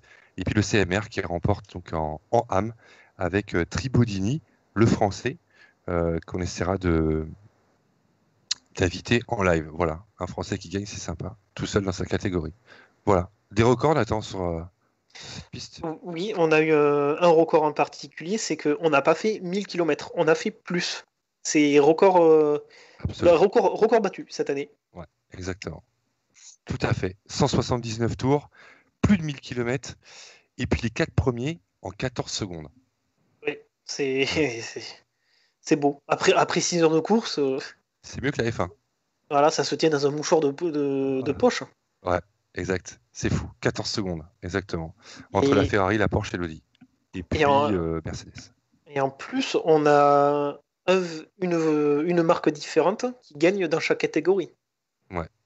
Exact. Et Enfin, c'est la 4, l'Audi, la 32, qui finit 4e. 4 marques différentes, ouais. Et premier titre pour Ferrari sur le GT3.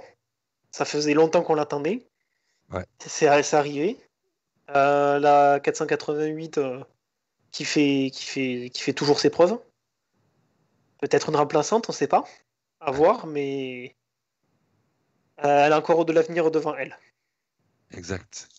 Très très belle voiture et puis qui finit sur une belle note. Voilà pour cette belle finale après 4 manches de GT World Challenge Endurance. Et puis comme Alban le faisait tout à l'heure en Wake et en IMSA, on a encore une course en endurance cette année en GT, l'Intercontinental GT à Calamy, début décembre. Voilà, donc le GT, c'est pas terminé pour cette saison.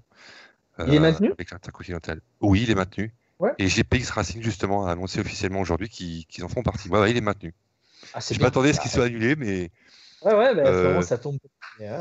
Laurent Mercier d'Endurance Info, qu'on salue, Thomas Bastin, les équipes commencent déjà à parler de Calamy sur Twitter, donc ça a l'air, ils sont chauds. Voilà, mon cher Nathan, on aura ça à débriefer. Deuxième édition, du coup. Parce que la première édition, c'était l'an dernier. Ouais, tout à fait. Exactement. Voilà, merci Nathan pour tes avis éclairés sur cette course qui nous a tenus en haleine. C'était bien sympa. Et on y reviendra. Ouais, on y reviendra avec. Allez, je pense qu'on aura un invité sympathique bientôt, Monégasque, qui viendra nous parler de ça très très vite. Voilà, il était dans la 4. Ouais, on va dire ça comme ça. Oh, donne les initiales alors.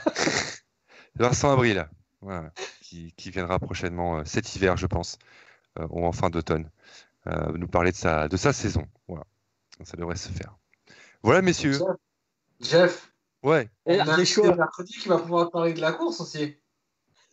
Mercredi. Oui, tout à fait. Tout à fait. Avec Jules Gounon. C'est ça. Notre invité mercredi.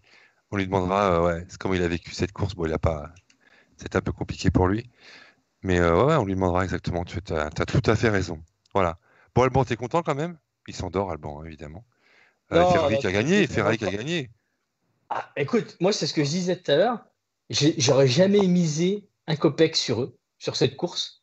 Et là, ils nous ont... moi, ils m'ont bluffé. Voir Ferrari gagner au GT World, c'était pas arrivé depuis... je pense que c'était jamais arrivé. Et les voir gagner... Pas en pro. Pas en pro, hein. Ils étaient plus en âme. Hein. Et là, le passage en pro... Bon, après, SMP, c'est une Ikiri Wake. Si tu regardes bien, ils avaient des pilotes WEC. Il y avait pas mal de pilotes WEC sur le GT World là, ce week-end. Donc, il y avait quand même un bon niveau de fou. Et que Ferrari arrive à tirer son épingle du jeu, chapeau. De toute façon, l'objectif de Ferrari avait été annoncé en début d'année. C'est si on vient en pro, c'est pas pour recueillir des pâquerettes. Il avait dit à Imola, ils n'ont pas eu de chance.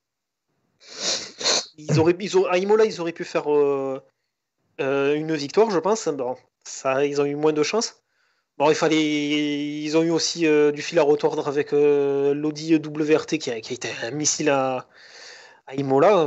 Une fois lancé, c'était fini. Mais ils ont été là. Au Nürburgring, ils n'ont pas eu de chance. On leur rentre dedans dès le premier virage, course terminée. Et en plus, les deux sont prises dans l'accrochage avec la même. D'ailleurs, c'est une Audi Attempto qui accroche, de mémoire. Et après Spa, ma mémoire me fait défaut, mais il me semble que ça n'a pas été top. Et pour terminer, le Paul Ricard en beauté pour finir la saison impeccable. Exact.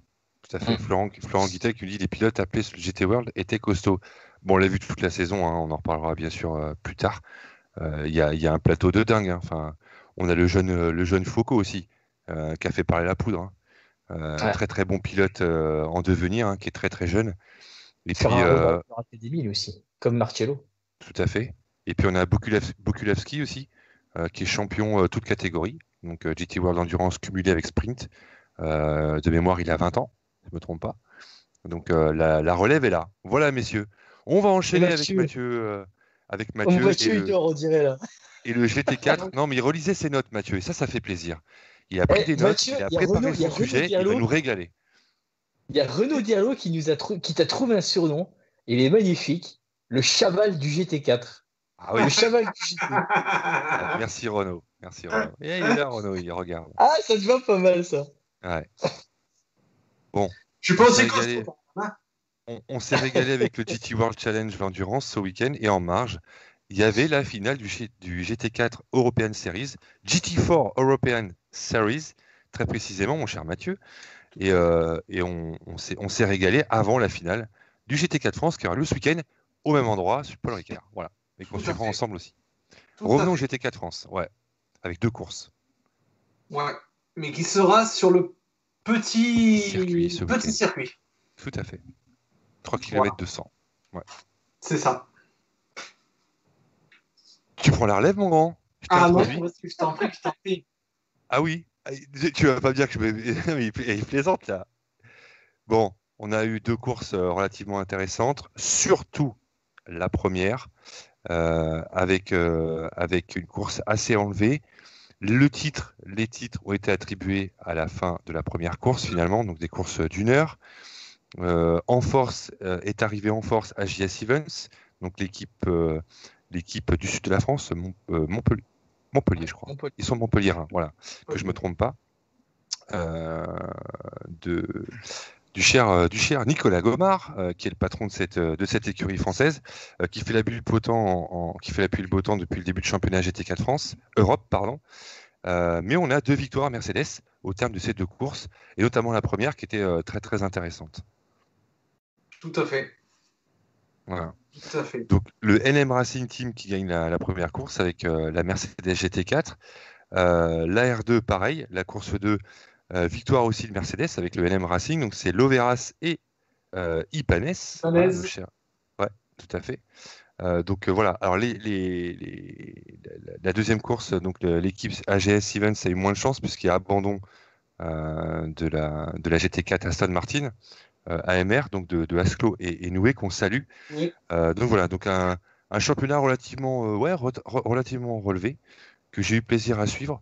Je sais pas si tu as regardé toi un petit peu, Nathan, le GT4 Europe cette année.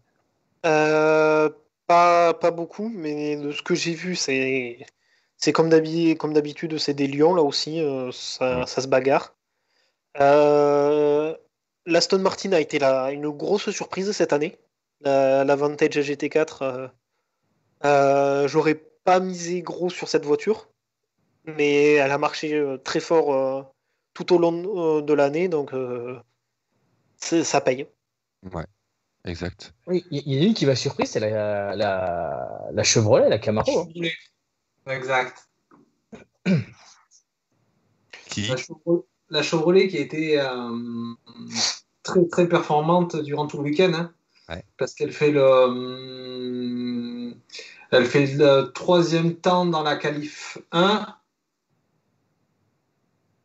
et elle fait le 2e temps dans la qualif 2. Ouais, surprenant. Le reste de la saison, c'était pas dingue. Non, c'était pas flamboyant. Ouais. Et bon, elle finit en beauté, quoi. Deuxième place, c'est bien. Ouais. Et puis la Toyota aussi. La Toyota qui fait 3 pour la première course et la deuxième course, si je ne me trompe pas. La Toyota fait la pole dans la qualif 1 et elle fait le 5e temps dans la qualif 2. Ouais. C'est la Toyota de Potti et Buret. Tout à fait, du CMR, qu'on salue aussi. C'est ça. Voilà. Alban, vu tes yeux, c'est une tisane et go sous la couette. Bon, ils sont durs avec toi. Non, t'as rigole fait bien. l'OEC, t'as fait l'IMSA, t'as te reposer. Tu profites, t'es bien, tu écoutes le GT, c'est bien. Enfin, je peux même pas boire un petit rhum, c'est la loi E20 qui me l'empêche. Donc, ouais, tout à fait. Oh, allez.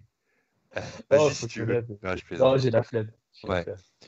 Ouais, exact. Et puis, ouais, donc voilà ce qu'on pouvait dire sur ces dernières courses. Et puis, AGS Events a eu la chance de décrocher le titre à la fin de la première course parce que la deuxième, il y a abandon. Hein. Donc, ça aurait pu mal finir pour le team Héroltais. Voilà. Ça aurait pu mal finir, oui et non, parce que... Et si la première course, ils assurent pas, la deuxième...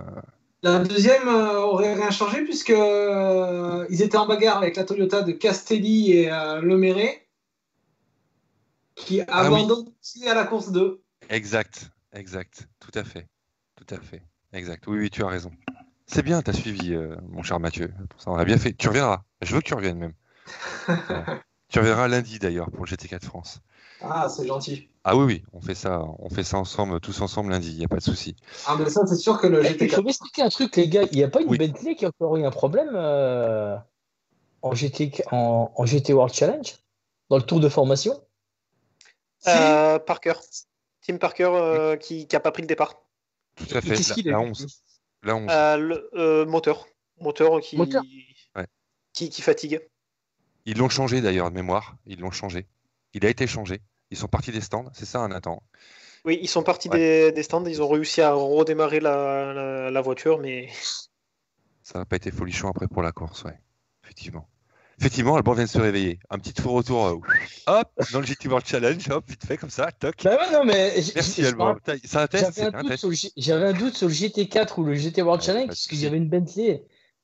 Parce que j'étais pris par un autre truc. Et j'étais déjà fatigué de l'IMSA et du WEC. Et quand Il n'y a j'ai pas de suivi ça, problème. j'ai vu une Bentley déjà à l'arrêt. Je dis merde, qu'est-ce qui leur arrive? Et t'as vu, on a parlé de Rome, t'as vu comme il s'est réveillé? Ouais. Il n'y a pas de Bentley, Chaval, Chaval. il y a pas de Bentley en GT4, mon cher. non, pas de- déjà que la Chevrolet est énorme, cette Camaro. Alors si en plus on met une Bentley qui est encore plus grosse, un GT4, à Pau Tu la c'est fini, on va plus pouvoir doubler. Tu la doubles pas. Ah non, tu peux plus. Ah, mais tu la doubles pas, c'est sûr. C'est sûr. Ah, mes pauvres enfants, tiens, il y a Facebook qui s'envoie en l'air. Voilà, je perds le live, je perds le chat. Hop, et je reviens. Renaud Derlot, très très actif, hein, tout comme Magali. Magali, Jean-Charles aussi, Julien et Virginie. Les titres, Mathieu, bah, c'est simple. Hein. Je te laisse. Les titres, ça sera au général. Au général, Silver, c'est Asclonoué avec 184 points.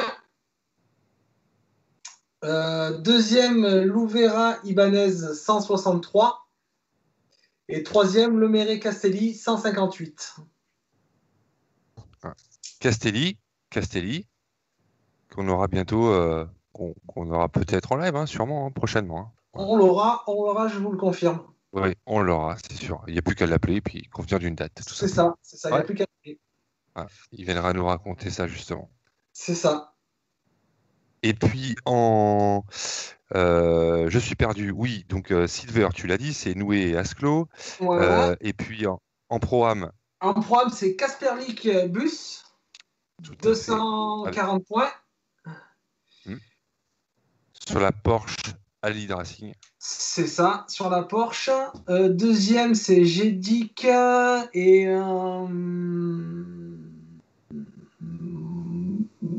Putain, j'ai oublié le nom de son coéquipier. Qui ça? Ouais. De qui tu parles? Le deuxième en Pro-Am. Le deuxième en Pro-Am, je ne l'ai pas. Le deuxième en Pro-Am, c'est. Allez, je vais le chercher. Je vais te le trouver. C'est facile, hein. Pilote Pro-Am, le classement. Alors, champion Bastian Burs, Yann Kasperlik. Ensuite, ça, on a les voilà. deux pilotes Yajic Gédic et Sem Bokulavski. Voilà. Bokuladzi, pardon. Voilà, c'est ça. Voilà. Sur la BMW. Ouais.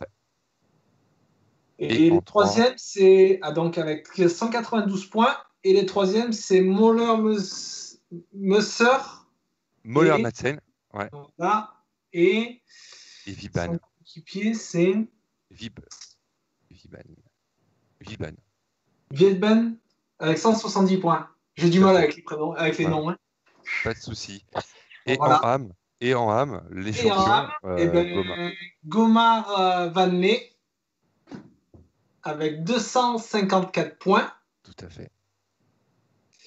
Et après, ce qui m'étonne, c'est que sur le deuxième et troisième, j'ai pas deux pilotes, j'ai qu'un pilote. Donc c'est Herbert avec 169 points.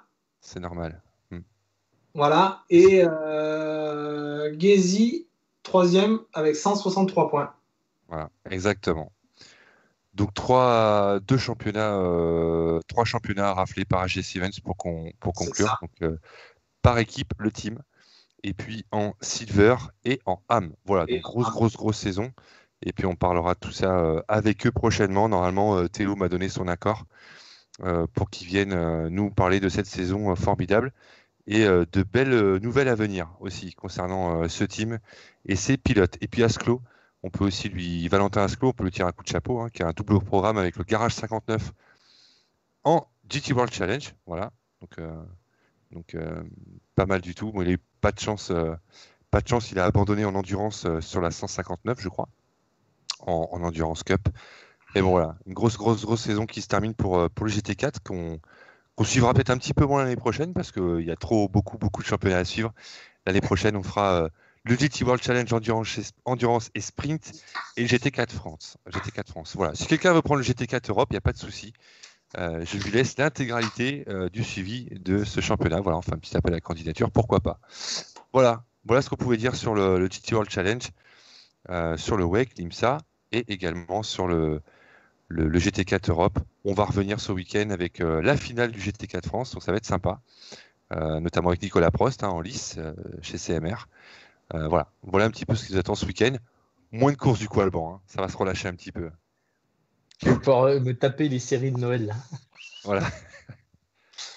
Il y a encore. Ouais, il y a et tiens, encore si on faisait une note des courses de ce Ouais. week-end. Et, Allez, Nathan, tiens, commence. oui, et il y a un très bon équipage aussi en. Alors, je pense qu'ils seront en je ne sais pas encore, il va être engagé. C'est l'équipage Panis, père et fils. Oui, Oui, ouais, tout à et fait. c'est Ce chez week-end. CMR avec la Toyota, je crois. Yes, exactement. Sur la Toyota de chez CMR. Ouais, ce week-end, ouais. Sur la deuxième Toyota, oui. Exact. Alors Alors, Nathan, je dirais on a une qu'on. coutume Nathan, c'est ça, c'est un petit peu de conclure, de donner une note à ce week-end de course. Allez, Nathan, les 3 Euh, de course sur 20. sur Allez, ça. l'ensemble du week-end. Ouais, Ouais, une course, tu me donnes ta note sur la course. Alors, le WEC, bon, j'ai pas eu la chance de regarder, mais de ce que vous dites, ça serait sur un. Ça va peut-être être méchant, un 12. Parce que, voilà, le spectacle, c'est pas trop ça un WEC. Mais bon, il y a la relève qui arrive, donc on va voir. IMSA, ben, comme d'habitude, du spectacle en veux-tu en voilà, donc pour moi, c'est un 16, voire même 17. mm, Euh, le GT World Challenge, là c'est un 18, même 19 même, parce que ça a été vraiment une très très très belle course. Et GT4 aussi très belle course, 18. 18. Mathieu, toi qui as tout vu, tout regardé, Oh non, j'ai pas tout vu. Hein. Dis pas des bêtises. Je n'ai Ouais, pas te tout vu. tu je peux même te rajouter charrie. jusqu'à la F1 si tu Je vais veux. commencer- Tu peux même rajouter. je vais commencer par le WEC. Où, pareil, je vais être comme Nathan, je vais mettre un petit 12. Parce que bon, c'est vrai que pour moi, ça avait pas, il n'y a pas eu beaucoup de bagarres à part un LMP2 qui a été à peu près intéressant. Donc voilà, un petit 12 pour le WEC. L'IMSA, à vous entendre, ça a dû être une super course. Carrément. Donc je vais vous faire confiance, je vais y mettre un 18. Voilà, un 18. Calmez-vous sur le chat, merci. Vas-y, Après, Mathieu. on a le GT World où j'ai pu voir que 2h30 de course, où là je vais mettre pareil un 18. Et je vais être un peu méchant avec le GT4 Europe, que je vais mettre un 16, parce que première course très très intéressante. Et beaucoup d'ennuis sur la deuxième course. Complètement. Voilà. Ok. Et après, un joli 19 pour la Formule 1. Un joli combien? Un petit 19, parce que je me suis régalé. Ah, c'est bien. 19 sur 20 pour la F1, d'accord. Ah, je me Alors, suis régalé. la F1, j'ai vu la fin de la course parce que je pouvais pas tout voir. À un moment donné, j'ai que deux bras, j'ai que deux yeux. J'avais le Wake, l'IMSA, le GT World à suivre et le GT4, plus un peu de F1. Ça a été, J'ai eu du mal. ça a Donc, été un week-end très compliqué, un week-end de course très très compliqué à suivre. ouais. Mais Et tu devais pas je vais t'acheter la un regarder en clone replay. Tu devais pas t'acheter un clone, Jeff? Si, je vais m'acheter un Jean-François numéro 2, Ah, ok. un peu plus petit parce que ça coûte cher. Ça T'as coûte cher les trouvé la modèles de 2 version pas mètres. trop chère quand même, ouais. Ouais, j'ai la version petite, ouais. Et Ok. petite et un peu plus large. Ok, Nathan, Mathieu, parfait pour vos notes. Bah ouais, que je mettrais 10, moi, tout simplement parce que pas trop de bataille sur un. Voilà, je fais court, hein, sur un circuit qui s'y prête pas. Voilà, je fais très simple.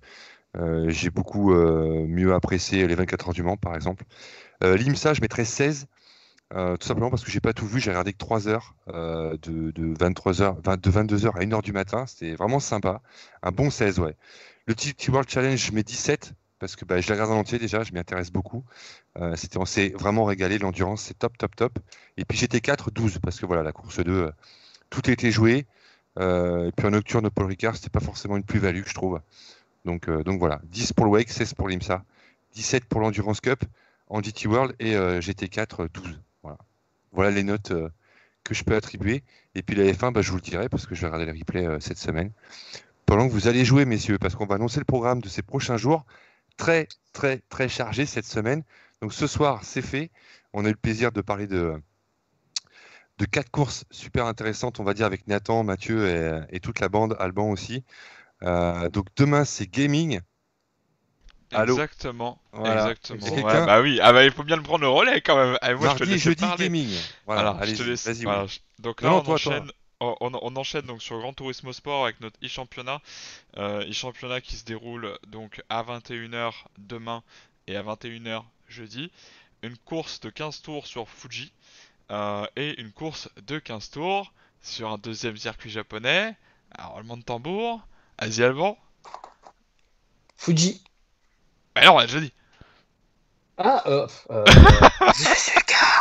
Suzuka. Ah mince. Voilà. Donc on aura donc je remercie à nouveau Hugo Michel pour son point de vue externe, on va dire, de la course qui est en survol de toutes les autos. Donc on est 15 à rouler. Lui est entre guillemets en 16e pour vous permettre donc d'avoir deux points de vue. Le point de vue en mode course et ensuite il y a le mien sur Twitch Wake GT Live. Lui c'est Extreme Do Racing Extreme Do Racing Live. Ouais. Voilà. Enfin, en tout cas, on remettra toutes les infos demain, ça y a aucun problème. Yes. Donc n'hésitez pas à nous rejoindre sur les deux lives, sur l'un des deux, ce que vous voulez, mais on va tous s'amuser. Voilà. Mardi, jeudi, à quelle heure, mon grand Willy? 21h tout le temps. 21h c'est le début des essais. Ouais, ça. Voilà, 21h Ok. c'est le début des essais. Bah écoute, on Le sera fond présent. gris, c'est le cirque Javator. Exactement. Super, donc le gaming est lancé, c'est top. Merci pour tous tes réglages techniques. Oui, tu as fait un gros boulot. Alban aussi. Et Alban, je m'excuse platement. Pardon, monseigneur. Je t'ai pas demandé tes notes du week-end. Puis personne me l'a dit, évidemment. Hein. C'est pas Ah, grave. si. Vas-y, Non, tu peux c'est faire ça très vite, d'abord, très bien. faire plaisir aux invités Excuse-moi, pardonne-moi. Ouais. et voilà quoi. Mm. Donc, non, bref, c'est bon, on a fait les notes, on passera à autre chose, vous embêtez pas. Très bien. Bon. Ah, il y a Renaud Derlot qui est en tête de son championnat sur e-Racing, je crois. Ouais. Il fait le championnat DTM, il me semble. Donc, on aura l'occasion de reparler avec Renaud s'il est toujours OK pour faire une petite intervention avec nous, tiens. Mais oui, il est OK. Bah, il était là tout le temps, donc non, mais il reviendra, il nous avait dit qu'il reviendrait, donc on pourrait parler gaming, ouais. Et donner des nouvelles de son entreprise là, de préparation de pilote. Le nom m'échappe, je suis fatigué.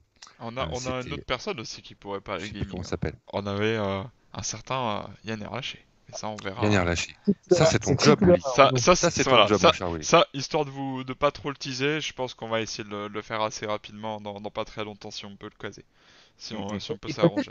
peut-être que Renaud aussi pourrait Merci être. Renaud pour ta réponse, ça marche. Il est OK. Si Renaud est OK, on pourrait faire un reportage karting sur la chaîne à Virginie, parce que Renaud est en charge de jeunes pilotes assez talentueux en kart, donc ça pourrait être voilà. intéressant aussi d'avoir son point de vue. Hein.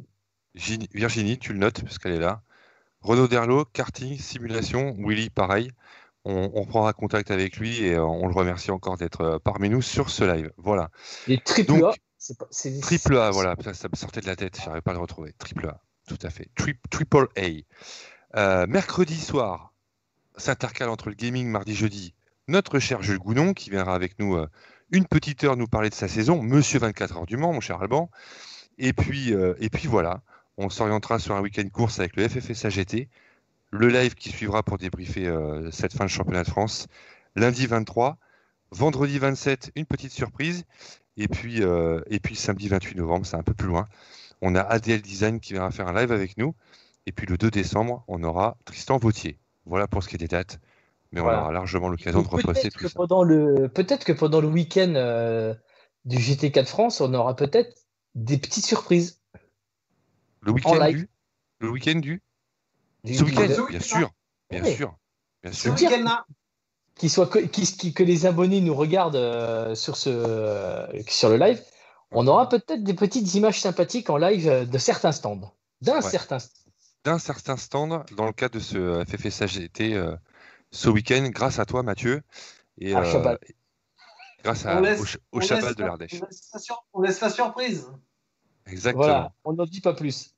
Exact. On va se régaler ce week-end, mais on vous préviendra de toute façon de tout ça, il n'y a pas de souci. Ravi d'avoir fait le live avec vous avec Willy aux manettes, encore une fois. La tradition, on va terminer, allez, il nous reste 5 minutes. La tradition, les invités clôturent le live. Donc c'est toi qui clôtureras, Nathan. Donc, Oh là là, Mathieu j'ai rien Antoine. préparé.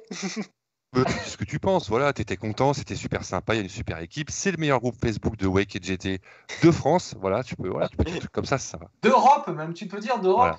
Exact. D'Europe. Allez Mathieu, tu conclus, après c'est Nathan, et puis on rend l'antenne, façon de parler. Bon, ben, écoutez, on a bien parlé de tout, de toutes les courses qu'il y a eu ce week-end. Il y a eu un très bon débrief sur chaque course. Et puis, voilà, ça a été super de partager ça avec vous ce soir. Et puis, voilà, au plaisir de revenir. D'accord. Alors moi Mathieu, juste une petite chose, je suis toujours ravi de t'avoir sur les lives et tu y as pris goût, c'est super sympa. Et évidemment, tous les abonnés sont, comme Nathan notamment, peuvent venir débriefer avec nous. Mais il y a un truc qui m'a perturbé pendant tout le live, c'est la petite vache qui est derrière toi. Il y a une vache qui a les mamelles et les pies plutôt, les pies en l'air depuis le début. Voilà. Oui, elle Remets-la est tombée. droite. Remets la La droite. pauvre. Voilà, elle est tombée, la pauvre. Elle est pas jolie, Voilà. cette vache. Hein? Par Voilà, contre, dans ce sens-là, Jeff, c'est mieux. Oui. on pourrait faire une autre annonce. Le live VIP. Oui, je l'ai dit tout à l'heure. Tu l'as Il dit y tout à aura l'heure. un live VIP. La date est à confirmer. Hein. Allez, ça serait le 27 novembre. Voilà. Voilà. Et on vous donnera toutes les explications parce qu'on sera beaucoup. Et on est en train de le monter live VIP qu'entre nous pour parler de cette saison GT, LMP1, LMP2 et j'en passe. Voilà. Nathan, c'est à toi. Eh bien, pour une première, très content. Ça m'a beaucoup plu, donc si l'occasion se représente, ben, c'est avec grand plaisir que je reviens. Tu es déjà invité pour les prochains si tu as envie, si tu peux. Oui, et ce sera avec grand plaisir que je viendrai. Ça marche. Ok. Bon, bonne continuation à toi et puis reste connecté avec nous. On était ravis aussi, Nathan, d'être avec toi, avec Mathieu, puis avec Alban. Et puis allez, je vais laisser la parole au boss qui sera aux manettes demain. Tu prends le volant demain à 21h pour le gaming, Alban. Ouais, oula. Si vous voulez voir le cirque Pinder, c'est le moment. De toute Donc, façon, non, On a trop mal débrouillé la semaine dernière. on peut dire Ouais, qu'on est deux clowns, hein. j'ai que de finir, donc c'est pas grave. C'est la course, c'est rigolo, c'est sympathique. On l'a pas fait pour la gagne, mais par contre, on a des super pilotes. Hein. On a un Enzo Peugeot qui est dans les temps du record du circuit mondial sur le Gran Turismo. Donc, il y a 4 bons gros pilotes en haut, et après, la hiérarchie, c'est le ventre mou, c'est rigolo, ça se bat bien. Donc, voilà. Donc, merci à vous aussi de débriefer avec nous. Et puis, ben, c'est vrai qu'il y a un petit peu de bonne humeur qui est arrivée sur ce live. Ça... Ouais, c'est sympa. Le chat était assez agité et c'était Ouais. bien sympathique. Donc, C'est le but. Ouais. Donc je remercie tout le monde. Guillaume Bréard, tiens, le manager de Théo Noué qui nous a rejoint. Bonsoir Guillaume et félicitations encore pour votre belle victoire en GT4 Europe. Merci à Magali, Virginie, Vincent Delas, notre Belge préféré qui était là, Jean-Charles Guzman, Magali, je l'ai dit, Julien Rabel, Willy qui était aux manettes évidemment, j'en oublie, Florent Guitel. Voilà, merci à tous d'avoir animé ce chat. On va se régaler. Et bientôt, les lives arrivent aussi sur le groupe de Karting Live de Virginie. Et puis, n'hésitez pas aussi à vous abonner au groupe de Willy, F1 Racing Live. Voilà. Merci à tous, messieurs. Je rends mon tablier après ce week-end très très long qu'on a pu débriefer ensemble. Merci de votre fidélité. Merci à tous. Et excellente soirée. À demain, 21h pour le gaming avec Alban et Supreme Loser, alias Willy. Voilà. Ciao, ciao. Bonne soirée à tous. Ciao, bonne soirée. Salut. Bye Ciao. bye. À bientôt. Ouais. Ciao, ciao. À bientôt.